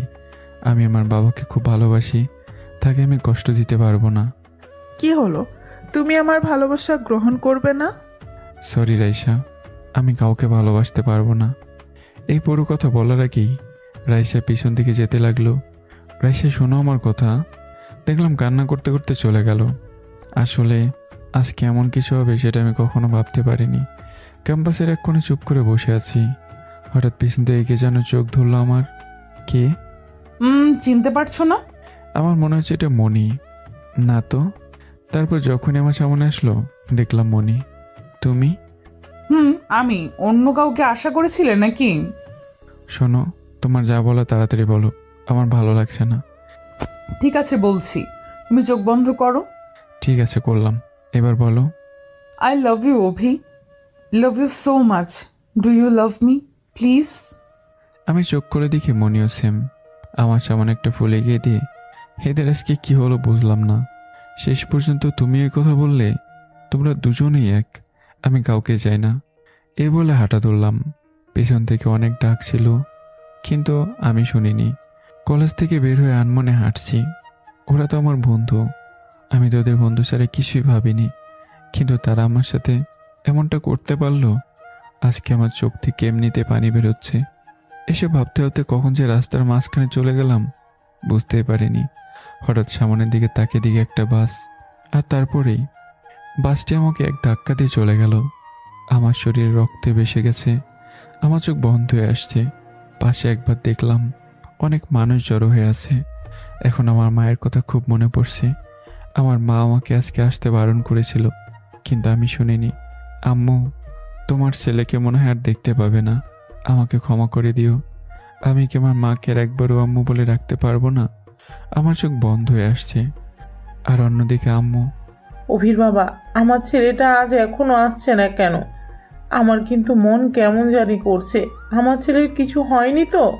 আরে কিছু হবে না তো, তুমি এত চিন্তা করো না। আব্বু যখন খবর দেখছে সাথে আম্মু আছে, হঠাৎ RTV নিউজে দেখানো হচ্ছে ঢাকা সিটি কলেজের সামনে একটা অ্যাক্সিডেন্ট হয়েছে গুরুতরভাবে, কিন্তু মানুষের ভিড়ের কারণে মুখ দেখানো যাচ্ছে না। ওগো, আমার মন মানছে না। কার অ্যাক্সিডেন্ট হয়েছে? আমার কেমন লাগছে। আহ, তুমি পুরো খবরটা তো শুনতে দিবা। হঠাৎ আব্বুর মোবাইলে কল আসলো। আব্বু যখনই কলটা রিসিভ করলো, এরপর যেটা শুনলো, আব্বুর হাত থেকে মোবাইলটা তো পড়ে গেল। কি হলো? তুমি কিছু বলছো না কেন? আমাদের অভি অ্যাক্সিডেন্ট করেছে। আম্মু একটা চিৎকার দিয়ে বেহুশ হয়ে পড়ে গেল। এই কি হয়েছে তোমার? চোখ খোলো প্লিজ। এরপর আব্বু পানি নিয়ে এসে আম্মু চোখে মুখে ছেটানোর পর দেখলো যে আম্মু চোখ খুলছে। হঠাৎ মেহেদি স্কুল থেকে এসে বলল, আম্মু, আব্বু, তোমরা কাঁদছো কেন? কি হয়েছে? এরপর আম্মুকে জড়িয়ে ধরে আছে, কান্না তো থামছেই না, মনে হচ্ছে এক্ষুনি মরে যাবে। আর এদিকে আমাকে হসপিটালে নেওয়ার সময় সব নিউজ দেখানো হচ্ছে। রাইসা বাসায় গিয়ে বসে বসে কান্না করছিল। হঠাৎই তার আম্মু কান্না করতে করতে এসে বলল, মারে, সব শেষ হয়ে গেছে। রাইসার আম্মুকে হঠাৎ এভাবে কান্না করতে দেখে রাইসা বেশ অবাক হলো। কি হয়েছে আম্মু? তুমি কান্না করছো কেন? রাইসার আম্মুর মুখ দিয়ে কোনো কথাই বেরোচ্ছে না। আম্মু, কি হয়েছে আমাকে বলো। এবার রাইসার আম্মু সামনের দিকে তাকানোর জন্য বলছে। সামনের দিকে তাকিয়ে রাইসা দেখলো আর বলল, না মা, এটা কখনোই হতে পারে না। আমি জানি এটা আমার অফি না। আমার অফির কিচ্ছু হতে পারে না। এই বলে রাইসা বাসা থেকে বের হয়ে সোজা আমাদের বাসায় এসে বলতে লাগলো, আন্টি, আমার অফি কই? অত কিছু হয়নি, তাই না? রাইসার এসব পাগলামো দেখে আব্বু আম্মুর কান্নার পরিমাণ আরও বেড়ে গেল। ও, আপনারা ভাবছেন রাইসা আমাদের বাড়িতে গিয়ে এমন কেন করছে? আসলে রাইসা এসে আমার বাবার বন্ধুর মেয়ে, যার সাথে আমার ছোটবেলা থেকে বিয়ে ঠিক করা ছিল। আমরা দুজনে কেউই জানতাম না। যখন রাইসা রুমে বসে কান্না করছিল, তখন তার মা তাকে সব বলে দেয়। তো চলুন এবার বর্তমানে ফেরা যাক। কি হলো? তোমরা বলছো না কেন? আমার অফি কোথায়? ওকে কোনোভাবে সামলানো যাচ্ছে না। আর ওইদিকে মনে মনে মনে ভাবছে আজকে শহর থেকে চলে যাবে, এখানে থাকলেও আমাকে ছাড়া থাকতে পারবে না। ও সব কিছু নিয়ে যখনই বেরোতে যাবে, তখনই মনের ফোনে একটা মেসেজ আসে। যে মেসেজটা ছিল এমন, যাওয়ার আগে অভিকে যেন খবর দিয়ে যায়। মনে এই মেসেজটা দেখে তার বুকে জ্বালাতন শুরু করে দেয়। সে ব্যাপারটা এখনও বুঝতে পারছে না। এবার ওর ফোনে একটা ভিডিও আসে। ভিডিওটি ওপেন করার পর ভিডিওটি দেখে তারপর অভি বলে চিৎকার করে সে নিচে পড়ে গেল। মনির এই অবস্থা দেখে তার মা একটা চিৎকার দিয়ে মনির নাম ধরে ডাকে। আর এদিকে আমাকে অ্যাম্বুলেন্সে রাখা হয়েছে। কিছুক্ষণ পর হাসপাতালে পৌঁছে যাওয়ার পর আমাকে অপারেশন থিয়েটারে নিয়ে যাওয়া হয়। 5 মিনিট পর আব্বু, আম্মু, রাইসা, মনি সবাই হাসপাতালে এসে যায়। রাইসা, মনি আর আম্মু এই 3 জনকে সামলানো যাচ্ছে না। সবাই আমার অপারেশন থিয়েটারের বাইরে বসে কান্না করছে। প্রায় 2 ঘন্টা পর ডাক্তার ওটি থেকে বের হয়। সরি, ওকে আমরা বাঁচাতে পারলাম না। ডাক্তার এই কথা বলা মাত্রই আম্মু এসে বলল, ওই কিসের ডক্টর তুই? আমার ছেলের কিছু হতে পারে না।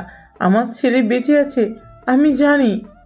আরে আরে কি করছেন? আমরা তো আমাদের সর্বোচ্চ চেষ্টা করলাম, কিন্তু ওকে এখানে আনতে অনেক দেরি হয়ে গেছে আর প্রচুর রক্ত বের হয়ে গেছে, তাই আমরা পারি নাই, মাফ করবেন। এই বলে ডক্টর চলে গেল। এরপর পুরো হাসপাতালে একটা কান্নার রোল শুরু হয়ে গেল। সবারই একই অবস্থা। পাশে থাকা একটা নার্স, ওনার চোখ থেকে এমনিতে পানি বেরোচ্ছে। সবাই একদম মূর্তির মতো চুপ হয়ে আছে, কারো মুখ থেকে কোনো কথা নেই। 2 ঘন্টা পর হঠাৎ আব্বু ডাক্তারকে ডেকে বলে, আমাদের ছেলের লাশটাকে নিয়ে যাওয়ার ব্যবস্থা করে দিন। ঠিক আছে, আমাদের সাথে আসেন। এরপর ডাক্তার আমার লাশ নেওয়ার জন্য ওয়ার্ড বয়কে বলল, সেলিম, লাশটাকে শনাক্ত করে মর্গ থেকে নিয়ে আসো তো। সে যখনই আমার লাশকে আনতে যাবে, তখনই রুমে ঢুকে দেখে যে লাশ নেই। এরপর সেলিম দৌড়ে বাইরে এসে বলল, স্যার। কি হয়েছে? লাশ কই? আর তুমি চিল্লাচ্ছ কেন? লাশ তো নেই। নেই মানে? কি পাগলের মতো কথা বলতেছো? লাশ কোথায় গেছে? লাশ তো আর হেঁটে হেঁটে কোথাও যেতে পারে না। ডাক্তার, আমার ছেলের লাশটা কই? তাড়াতাড়ি ওর লাশটাকে আমাদের কাছে ফিরিয়ে দেন, না হলে কিন্তু আপনার ভালো হবে না। আপনাদের সবাইকে দেখে ছাড়বো।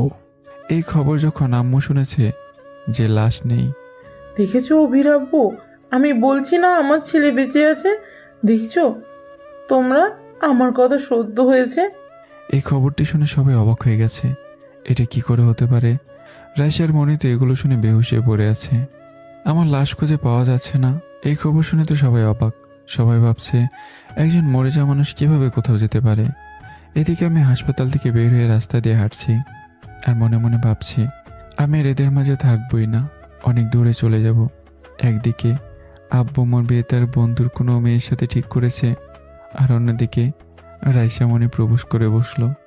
আমি এগুলো ঠিক নিতে পারছি না, মাথাটা খুব ব্যথা করছে। ও, আপনারা তো কিছুই বুঝিনি তাই না? আমি অপারেশনের পর বেঁচে ছিলাম। ডাক্তারকে আমি বলেছি তিনি যেন সবাইকে বলেন যে আমি মারা গেছি। সে প্রথমে রাজি না হলেও আমার অনেক রিকোয়েস্টের কারণে শেষ পর্যন্ত রাজি হয়। এখন চলুন বাস্তবে ফেরা যাক। আমার মাথায় ব্যান্ডেজ করা, আমার পুরো শরীর যেন অবশ হয়ে আছে। আমি ঠিকমতো হাঁটতেও পারছি না, মাথা ঝিমঝিম করছে। এই অবস্থাতে আমি ধীরে ধীরে রাস্তা পার হচ্ছি। হঠাৎই সামনে তাকাতেই একটা সিএনজির সাথে ধাক্কা খেয়ে নিচে পড়ে গেলাম। তারপর আর কিছু মনে নেই। আর ওইদিকে হাসপাতালে দেখেন, আমরা তো অপারেশন করার পর থিয়েটার থেকে চলে গেছি। এখানে আপনারা তো সবাই রুমের সামনে ছিলেন।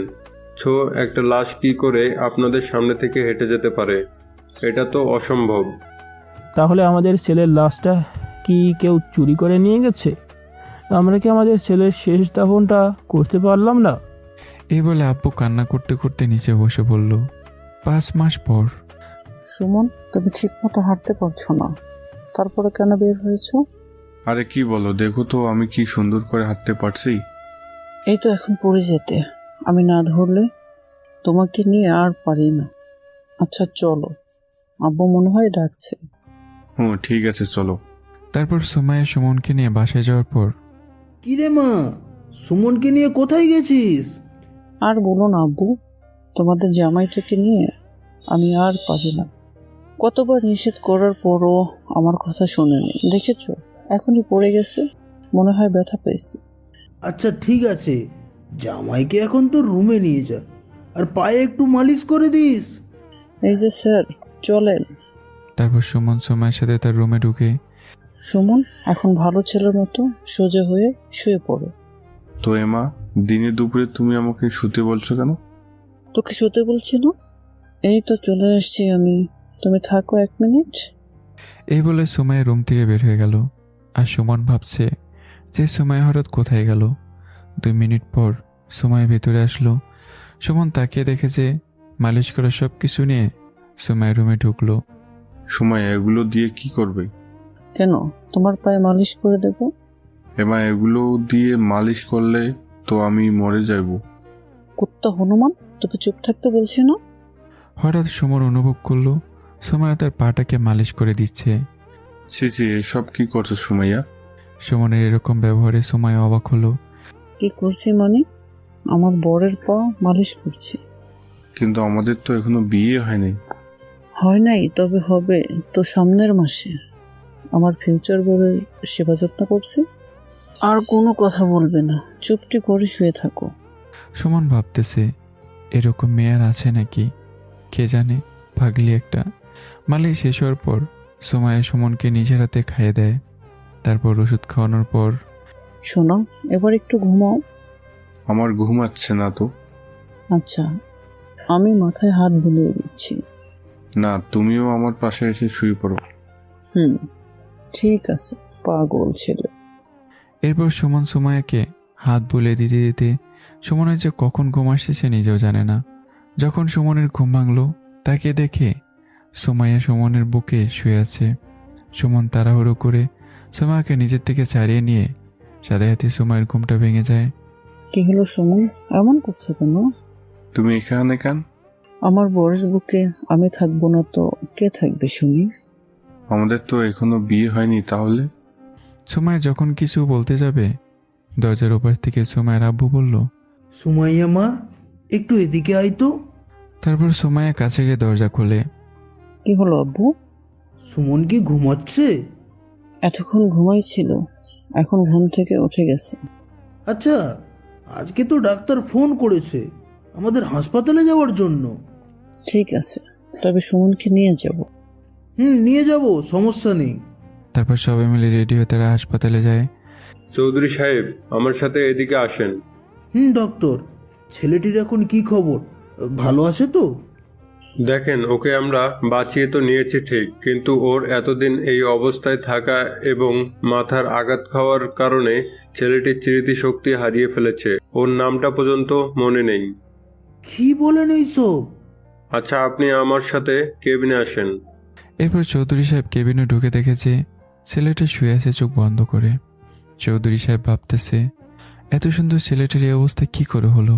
ওর কি মা বাবা নেই? ওনার চোখে পানি চলে আসলো। চৌধুরী সাহেব ছেলেটির মাথায় হাত দেওয়া মাত্র ছেলেটির ঘুম ভেঙে যায়। তারপর, কি আপনারা আর আমি এখানে কি করছি? এটা কোন জায়গা? একটু শান্ত হও, ওনারা তোমার বাড়ির লোক। ও, ওনারা আমার বাড়ির লোক? কিন্তু আমি কে? আমি কেন কোনো কিছু মনে করতে পারছি না? একটু চেষ্টা করো, বলার চেষ্টা করো। তোমার নাম কি বাবা? মনে করার চেষ্টা করো। আমার মাথা ব্যথা করছে, আমার কিছু মনে পড়ছে না। চৌধুরী সাহেব, আপনারা আমার সাথে আসেন। এরপর সবাই ডক্টরের কেবিনে ঢুকে। বসেন প্লিজ। এরপর সবাই বসার পর, আপনাদের এখানে আনার কারণ হলো ছেলেটি এখন সুস্থ আছে, তবে ওর আগে অতীতের কিছু মনে নেই। বলছি যে ও যদি এখানে থাকে তাহলে আরও সব সময় এইসব নিয়ে ভাববে, এতে ওর বড় ধরনের সমস্যা হতে পারে। তাই ওকে সব সময় হাসি খুশির মাঝে রাখলে ঠিক হয়ে যেতে পারে। ডক্টর ঠিক বলেছে, ওকে আমাদের বাসায় নিয়ে যাই, তাহলে ঠিক হয়ে যাবে। কি বলো আব্বু? মা, তুই যেটা ভালো মনে করিস ওইটাই কর। তারপর সবাই মিলে ছেলেটিকে হাসপাতাল থেকে তাদের বাসায় নিয়ে আসে। এরপর ছেলেটিকে একটা রুমে ঘুমানোর জন্য দেওয়া হয়। হঠাৎ সুমাইয়ের আব্বু সুমাকে ডাক দেন, সাথে সুমনও আছে। বলছি কি মা, ছেলেটাকে দেখ, কি মায়াবী, তাই না? ওর শরীর এখন ভালো নেই, তাই একটা অনুষ্ঠান করলে ওর মন ফ্রেশ হয়ে যাবে। কি বলিস তুই? ঠিক বলেছ আব্বু, ওর চেহারাটা অনেক মায়াবী, আমার খুব ভালো লাগছে। তাই ও এখন থেকে আমার ভাই।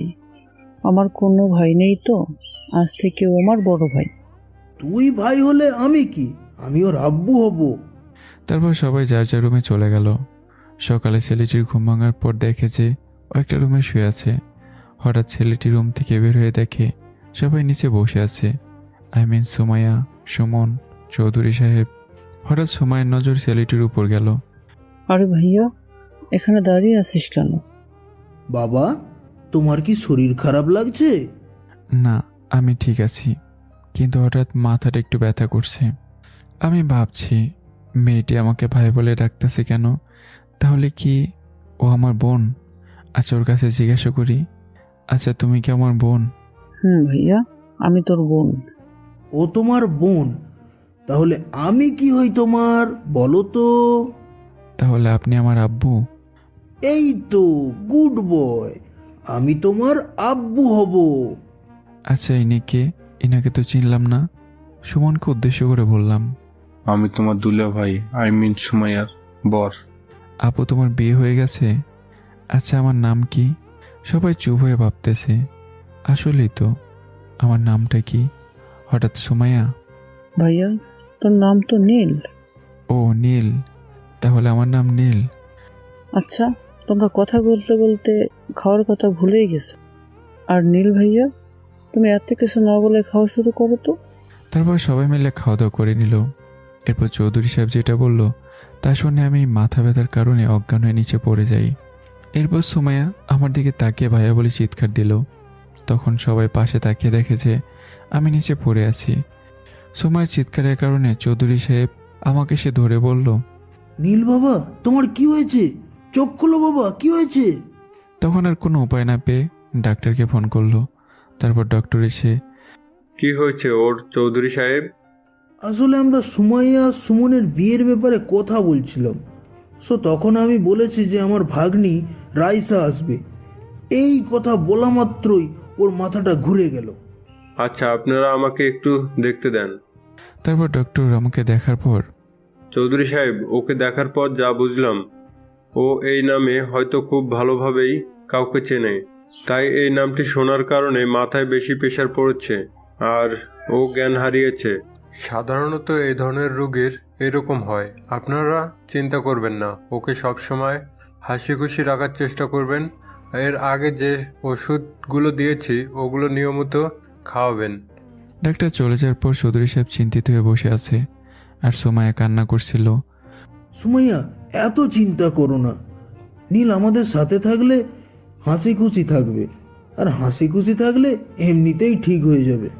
তখন আমার জ্ঞান ফিরে আসে। হঠাৎ আমি বললাম, আমি কোথায় এখন? সবাই তাকিয়ে দেখেছে আমার জ্ঞান ফিরেছে। ভাইয়া, তুই ঠিক আছিস তো? সুমাইয়া আমার হাত ধরেই, আসলে আমার কিছু মনে পড়ছে না তখন কি হয়েছিল। তারপর সুমাইয়া আমাকে আমার রুমে নিয়ে যায়। ভাইয়া, তুমি শুয়ে থাকো, কিছু দরকার হলে আমাকে বলো, কেমন? এই বলে সুমাইয়া চলে গেল। এভাবে কাটছিল দিন। আর ওইদিকে, আম্মু চলো না, এভাবে কি চুপ করে বসে থাকা যায়? তুমি এত চিন্তা করছো কেন? আমি জানি তোমার ছেলে তোমার কাছে একদিন না একদিন ঠিকই ফিরে আসবে। রাইসামা, তুমি যে কেন এভাবে পড়ে আছো? আমার ছেলে আমাদের ছেড়ে চলে গেছে অজানা দেশে, আর চাইলেও ফিরবে না। ওই চুপ, একদম চুপ। আমার ছেলে আমার কাছে আসবে, আমি জানি। আম্মু, আমার রফি আমার কাছে আসবে। আমি এই বাড়ি থেকে কোথাও যাব না, এটা আমার শ্বশুর বাড়ি। তারপর আব্বু ওদের সাথে আর না পেরে উঠে চলে গেছে। এভাবেই ওদের দিনকাল কাটছিল। 10 দিন পর, ভাইয়া, আজকে আমাদের বাসায় অনেক মেহমান আসবে, আর তুমি এখনো এখানে এভাবে বসে আছো? ধুর পাগলি, ওয়াশরুমে সুমন আছে, তুই যা, আমরা আসতেছি। এরপর সময় চলে যাওয়ার পর সুমন হলো তোমার। এই তো শালাবাবু, আর একটু। এবার আমি আর সুমন রেডি হয়ে নিচে গিয়ে তো অবাক, কারণ বাড়িতে কত মেহমান। আজকে খুব ভালো লাগছে আমার আর সুমনের কাছে। আরে আরে রাইসা, যে কেমন আছিস রে পাগলি? এই তো আল্লাহ রাখছে। তো দুলাভাই কোথায়? এই তো আছে ভাইয়ার সাথে। ভাইয়ার সাথে মানে? তোর যে কোনো ভাইয়া আছে? কই, আগে তো সেটা জানতাম না। আরে এটা অনেক বড় কথা, তাকে পরে সব খুলে বলবো। ও হ্যাঁ, এতক্ষণ শুধু শুধু বকবক করতেছি। দাঁড়া, তোকে আমার ভাইয়ার সাথে পরিচয় করিয়ে দিই। কই তোর ভাইয়া? ওই যে ওখানে দাঁড়িয়ে আছে, কালো পাঞ্জাবি পরে। রাইসা আমার পিছনের দিকটা দেখে কেমন যেন লাগছে, মনে হচ্ছে যে সে আমাকে চেনে। বুক কাঁপতে শুরু করলো। ও যতই কাছে আসছে ততই এক্সাইটেড হয়ে উঠছে। ভাইয়া ভাইয়া বলে যখন ডাকলো, আমি পিছন ফিরে ঘোরা মাত্রই রাইসা উত্তেজিত হয়ে আমাকে দেখা মাত্রই রাইসা মাথা ঘুরে নিচে পড়ে যায়। আর সাথে সাথে সুমাইয়া রাইসা বলে একটি চিৎকার দিল। এই চিৎকারের আওয়াজে সবাই পিছন ফিরে দেখে রাইসা অজ্ঞান হয়ে পড়ে আছে। রাইসা, তোর কি হলো? চোখ খোল প্লিজ রাইসা। এই রাইসা। সবাই বলে কান্না শুরু করলো। আর অন্যদিকে আমি রাইসাকে দেখা মাত্রই আমার মাথা ব্যথার পরিমাণটারও বেড়ে গেল। আমি মাথায় হাত দিয়ে বসে আছি। সুমাইয়া মা, তুই শান্ত হ, আমি ডাক্তারকে ডেকে আনছি, রাইসার কিচ্ছু হবে না। 10 মিনিট পর ডাক্তার এসে তারপর ডক্টর চেক আপ করে। আসলে ডাক্তার, রাইসা নীলকে দেখা মাত্রই মাথা ঘুরে গেল। এমন কেন হয়েছে দেখেন তো একটু। বলে বিদায় নিয়ে চলে গেল। আর আমি মাথায় হাত দিয়ে বসে আছি, আমার মাথা খুব ব্যথা করছে। নীল, তোমার কি সমস্যা আছে আমাকে বলো। আমি মাথা ব্যথার কারণে কিছু বলতে পারছি না। আর এদিকে সুমাইয়া ভাবছে, রাইসা কি নীল ভাইকে চিনে? হঠাৎ নীল ভাইকে দেখে এরকম হলো কেন ওর? হঠাৎ রাইসা, অফি, অফি কোথায় তুমি? রাইসা, তোর জ্ঞান ফিরেছে? কি হয়েছে? তখন তুই ভাইয়াকে দেখে এরকম করলি কেন? অভি কোথায় এখন? ও কই, আমাকে ওর কাছে নিয়ে চলো প্লিজ। বলে কান্না করছিল। কেন? কে অভি? তুই কি বলছিস? আমি কিছু বুঝতে পারছি না। তোর ভাইয়া মানে? তুই যাকে তোর ভাইয়া বলেছিলি, আমার অভি। মানে আমার ভাইয়া তোর অভি, কিন্তু ওর নাম তো নীল। এসব কি হচ্ছে? আমি কিছুই বুঝতেছি না। তোর বোঝার দরকার নেই, আগে ওর কাছে আমাকে নিয়ে চল প্লিজ। এই বলে রাইসা কান্না করছিল সুমাইয়ের হাত ধরে। সুমাইয়া রাইসার সব পাগলামো দেখে রাইসাকে আমার কাছে নিয়ে এলো। আমি তখনও মাথায় হাত দিয়ে দাঁড়িয়ে আছি। আমার মাথায় কেমন যেন ব্যথায় কমছেই না। রাইসাকে আমার খুব চেনা চেনা লাগছিল। হঠাৎ রাইসা এক দৌড়ে এসে আমাকে জোরে ধরে বলতে লাগলো, অফি এতদিন কোথায় ছিলে তুমি? জানো আমাদের কত কষ্ট হয়েছে। সবাই বলছে তুমি মারা গেছো, কিন্তু আমি আর আম্মু বিশ্বাস করি নাই। সত্যি আমার বিশ্বাস ছিল তুমি মারা যাওনি। আমি এখনো পর্যন্ত তোমার জন্য অপেক্ষা করেছিলাম। আম্মু তো তোমার জন্য রাতে ঘুম নাই, ঠিক মতো খাওয়া দাওয়াও করে না। খুব ভেঙে পড়েছিলাম আমরা। রাইসা আমাকে জোরে ধরে কান্না করছে। আরে কি করছেন ছাড়েন, আপনাকে দেখে আমার মাথা ব্যথার পরিমাণটা বেড়ে গেছে। মনে হচ্ছে আমি আপনাকে কোথাও যেন দেখেছি। রাইসা আমার কথা শুনে আমাকে ছেড়ে অবাক চোখে তাকিয়ে আছে। কি বলছো অভি এইসব? রাইসা চোখের পানি থামছে না। হঠাৎ সুমাইয়া বলে উঠল, রাইসা আমি তোকে বুঝিয়ে বলছি, আমাকে 5 মিনিট সময় দে। তারপর রাইসা আর আমাকে এক জায়গায় বসে সুমাইয়া। রাইসা আর আমাকে প্রথম থেকে কী ঘটেছে সব কিছু খুলে বলল। রাইসা তো সব শুনে অবাক, ভাবছি কিভাবে কত কিছু হয়ে গেল, অথচ ওরা কিছুই জানলো না। আঙ্কেল ওর যাই হোক না কেন, আমি যখন ওকে ফিরে পেয়েছি আমি আর ওকে হারাতে চাই না। এই বলে কান্না করছিল রাইসা। ঠিক আছে, তুমি টেনশন করো না, তোমার অভি তোমার কাছেই থাকবে। রাইসা এখন তুই যা, গিয়ে ভাইয়ার পাশে বস, দেখ ওকে কিছু মনে করাতে পারিস কিনা। আপনি আবার আমার কাছে আসছেন কেন? আপনাকে বলছি না আমি আপনাকে চিনি না। আপনাকে দেখলাম আর মাথা ব্যথা করে। চলে যান আপনি এখান থেকে। রাইসা কান্না করছে। অফি তুমি আমাকে চিনতে পারছো না? আমি তোমার রাইসা। এ কি, প্লিজ আপনি কান্না করবেন না। আপনার কান্না দেখে আমার একদমই ভালো লাগছে না। উফ, আমার মাথাটা ব্যথা করছে। প্লিজ আমাকে একটু একা থাকতে দেন। রাইসা ভাইয়াকে আমি একটু ঘুম পাড়িয়ে দিচ্ছি, তাহলে মাথা ব্যথা ঠিক হয়ে যাবে, কেমন? এই বলে সুমাইয়া আমাকে ধরে রুমে নিয়ে আসছিল। পেছনে রাইসাও আছে। ভাইয়া তুমি এখানে শুয়ে পড়ো, একটু রেস্ট নাও। আমি সুমাইয়ার কথা মতো শুয়ে পড়লাম। কিছুক্ষণ পর আমার ঘুম চলে আসলো। সুমাইয়া বোন, তোকে কি বলে ধন্যবাদ দেব আমার জানা নেই, কিন্তু সত্য কথা যে তোর এই উপকারের জন্য এই পরিবার বেঁচে গেল। বিশ্বাস কর আমরা সবাই অনেক ভেঙে পড়েছিলাম।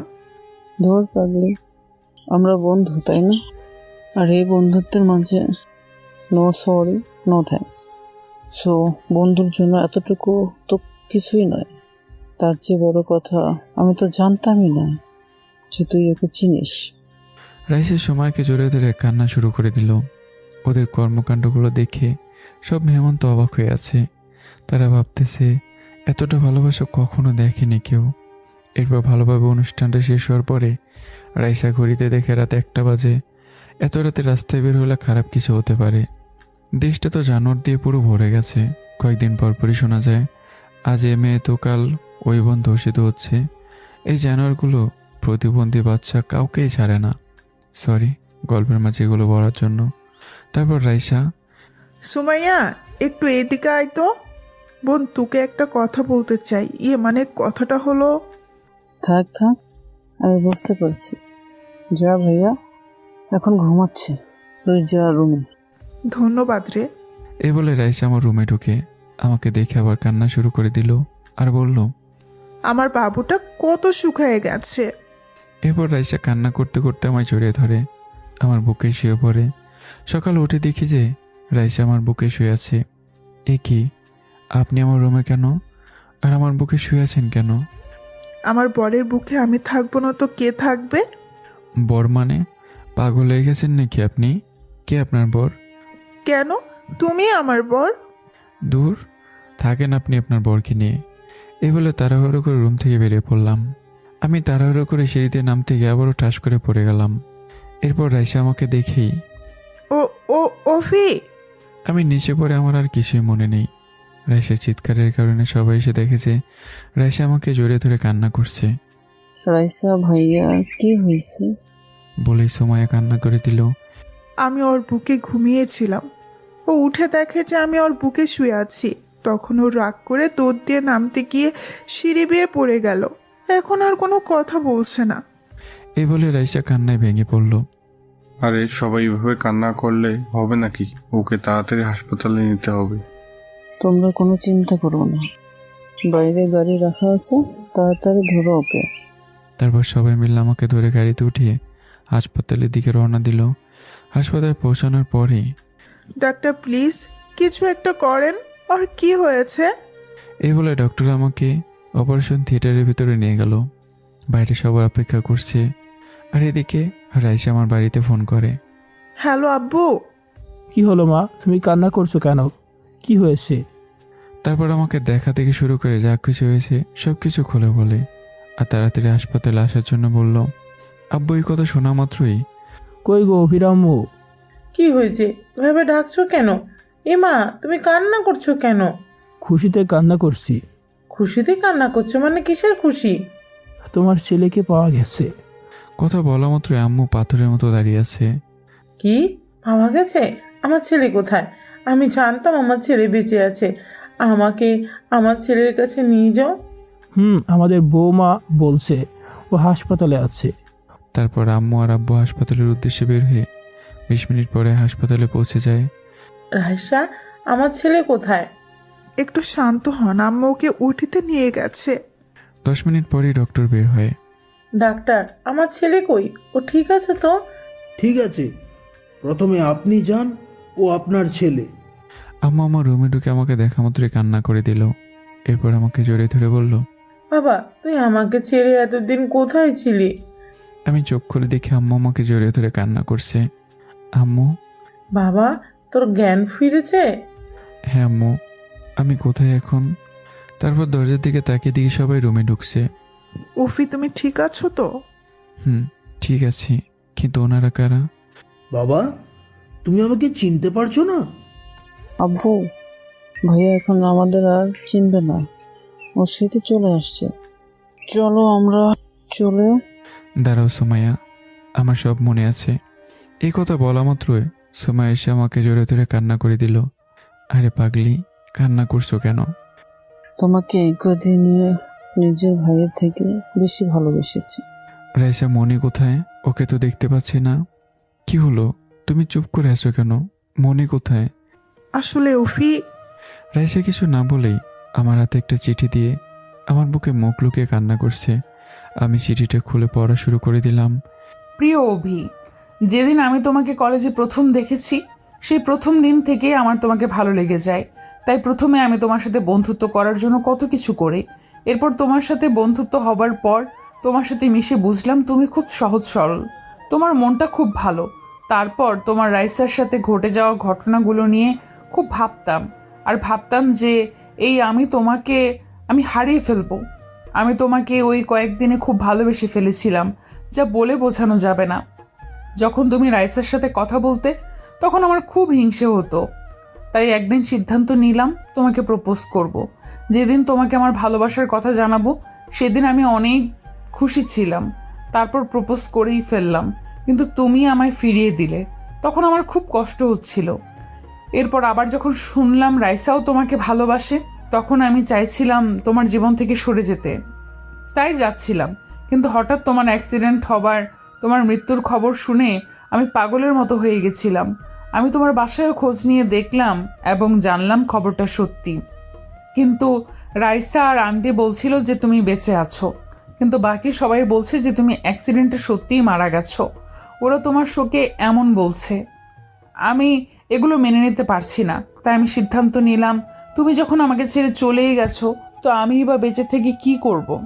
অভি, তুমি এবং তোমরা খুব ভালো থেকো। রাইসা আর আন্টির কথা মতো তুমি বেঁচে থাকলেও রাইসা তোমাকে দেখে রাখবে। রাইসাও তোমাকে খুব ভালোবাসে। আমার আরেকটি কথা, এই জীবনে তোমাকে নিজের করে পেলাম না, আমার এটাই দুঃখ রয়ে গেল। তুমি যদি বেঁচে থাকো এবং কখনো ফিরে আসো, রাইসা খুব ভালো মেয়ে, ওর সাথে সংসার করিও। আমার কথা মনে পড়লে ওর মাঝে আমাকে খুঁজে নিও। ইতি, হতভাগা তোমার মনি। এই চিঠিটা পড়ার পর থেকে আমার চোখ দিয়ে পানি পড়তে শুরু করলো। আমার পুরো শরীর পাথরের মতো হয়ে গেছে। অভি বাবা, যা হওয়ার হয়ে গেছে। দেখ, তোকে আমরা অনেক কষ্ট করে খুঁজে পেলাম, তোকে আর হারাতে চাই না। তুই সব ভুলে গিয়ে নতুন করে শুরু কর। তাই আমরা ভাবতেছি সামনের সপ্তাহে রাইসের সাথে তোর বিয়েটা সেরে ফেলি, তাহলে তোর এই বাপটা একটু শান্তিতে থাকবে আর মনির শেষ ইচ্ছেটাও পূরণ হবে। প্লিজ বাবা, না করিস না। আমি আর কিছু না বলে আব্বুকে জড়িয়ে ধরে কান্না করে দিলাম। এরপর আম্মু আমাকে সে জড়িয়ে ধরলো। আমি এসব চাইনি আম্মু। আমি আম্মুকে জড়িয়ে ধরে কান্না করতে লাগলাম। বাবা, তোর বাবা আর আমাদের দিকে তাকিয়ে না হয় তুই সব ঠিক করে নে। আমরা আর কতদিনই বা আমরা বাজ। বলার আগেই আমি আম্মুর গালে হাত দিলাম। আম্মু, তোমরা যা খুশি করো, কিন্তু প্লিজ এই কথা আর বলো না। আমি এটা সহ্য করতে পারবো না।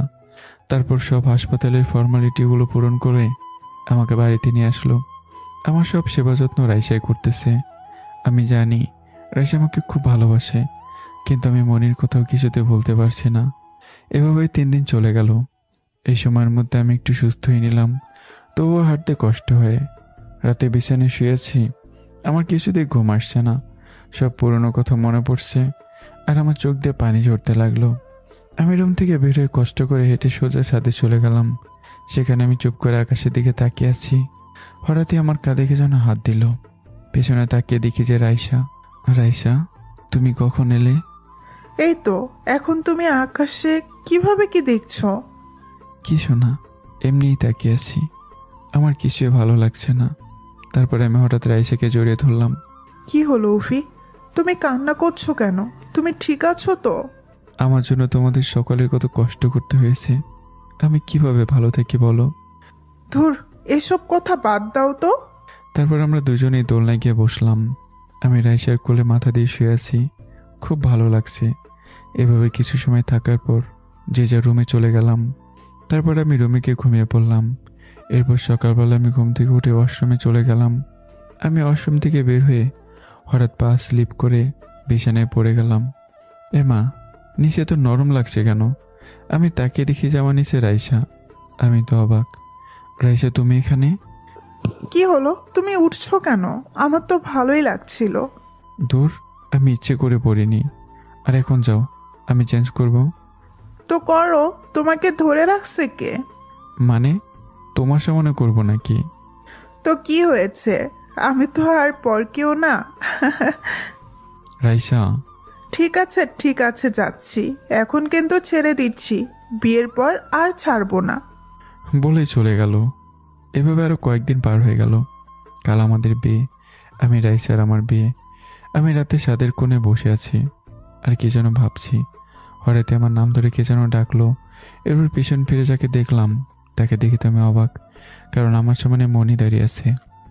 মনি, তুমি আমাকে ছেড়ে কেন চলে গেলে? এই দেখো, পাগল ছেলে একটা। অভি, তুমি এভাবে কান্না করছো কেন? আর আমি তোমার হতে না পারলেও সবসময় তোমার সাথে থাকবো। আরেকটি কথা, অভি আমাকে কথা দাও, তুমি রাইসাকে কখনোই কষ্ট দিবে না। আমি রাইসাকে কখনো কষ্ট দেব না। তুমি এমন কেন করলে?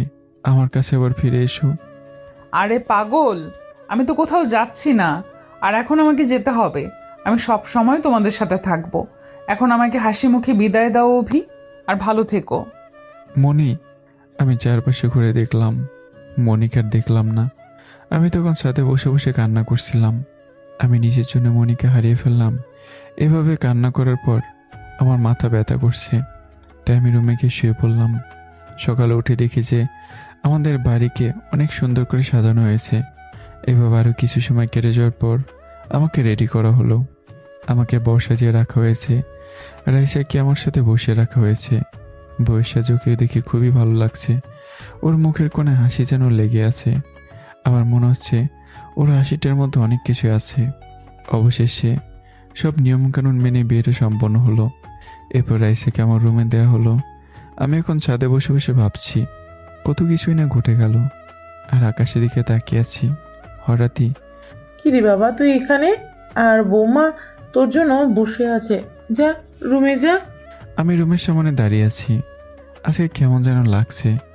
এরপর বুকে এক বস্তা সাহস নিয়ে দরজাটা একটু ধাক্কা দিয়ে ভেতরে গিয়ে দেখি খাটটাকে অনেক সুন্দর করে সাজানো হয়েছে বিভিন্ন ফুল দিয়ে। আর সেই ফুলের মাঝখানে আরেকটি ফুল, রাইসা বসে আছে। দরজা খোলার আওয়াজ পেয়ে রাইসা খাট থেকে নেমে সোজা আমাকে সালাম করলো। তারপর আবার খাটে গিয়ে বসলো। রাইসা, যাও অজু করে আসো। কেন এই সময় অজু কেন? মানুষ অজু করে কেন তুমি জানো না? ও সরি, আমি ভুলে গেছিলাম, এখনই যাচ্ছি। এ বলে রাইসা উজু করতে চলে গেল। এরপর রাইসা উজু করে আসার পর দুজন মিলে 2 রাকাত নফল নামাজ পড়ে নিলাম। আজ থেকে শুরু হলো আমাদের জীবনের নতুন সূচনা। এরপর রাইসা, চলো। কোথায়?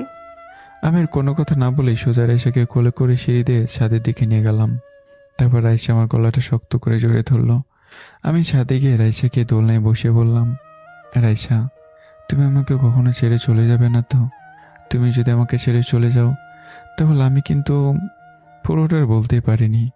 রাইসা ওর ঠোঁট দিয়ে আমার ঠোঁট চেপে ধরলো। আমি ওর ছোঁয়া পেয়ে ওর জবাব দিতে লাগলাম। এভাবে 2 মিনিট পর ছেড়ে দিল। আর এসব কথা কখনোই বলবে না প্লিজ, এসব আমি একদম সহ্য করতে পারবো না। আরে আমার পাগলিটা কান্না করছে কেন? আরও কিছু সময়কে জড়িয়ে ধরে আমার বুকে এনে গল্প করে আমাকে কোলে করে রুমে নিয়ে গেলাম। এরপর আমি কি সোজা শুয়ে পড়লাম। ওই, তুমি এভাবে শুয়ে পড়লে কেন? তো কি করব, আমি ঘুমাবো, আমার ঘুম পাচ্ছে। দেখলাম ম্যাডাম অন্যদিকে মুখ করে গোমরা করে বসে আছে। আমার অবশ্য ভালোই লাগছে ওকে দেখে। ও যখন রাগ করে তখন ওর গালগুলো পুরো লাল টমেটোর মতো হয়ে যায়। রাইসা, এইদিকে আসো। কি হলো, তোমাকে ডাকছে না? তুমি রাগ করছো? এ বলোকে একটান দিয়ে আমার বুকে নিয়ে আসলাম। আচ্ছা তুমি কি চাও বলো? ধুর, আমি সবার সামনে বলবো না, আমার লজ্জা করে না বুঝি। এমা, সবাই কোথায়? এখানে তুমি আর আমি। ধুর, দেখছো না তোমার পাঠক বন্ধুরা আমাদের দিকে কিভাবে তাকিয়ে আছে? এই যে পাঠক পাঠিকাগণ, এবার একটু চোখ বন্ধ করেন, আমার বউ আমাকে কিছু বলবে। এবার রাইসা আমার কানের কাছে এসে বলে দিল ওর মনের কথা। তাহলে এক্ষুনি শুরু করা যাক। ওই ওয়েট, লাইটটা তো বন্ধ করো। এরপর লাইট বন্ধ, আর কিচ্ছু দেখা যাচ্ছে না। বন্ধুরা, আমি আমার বইয়ের কথা রাখতে মিশনে নামছি। আরও কিছু জানতে চাইলে একটা বিয়ে করে জেনে নিন। আমাদের জন্য দোয়া করবেন যেন অহংকারী থুক্কু এখন তো ভালো, তাই ভালো মেয়েটাকে নিয়ে সুখে থাকতে পারি।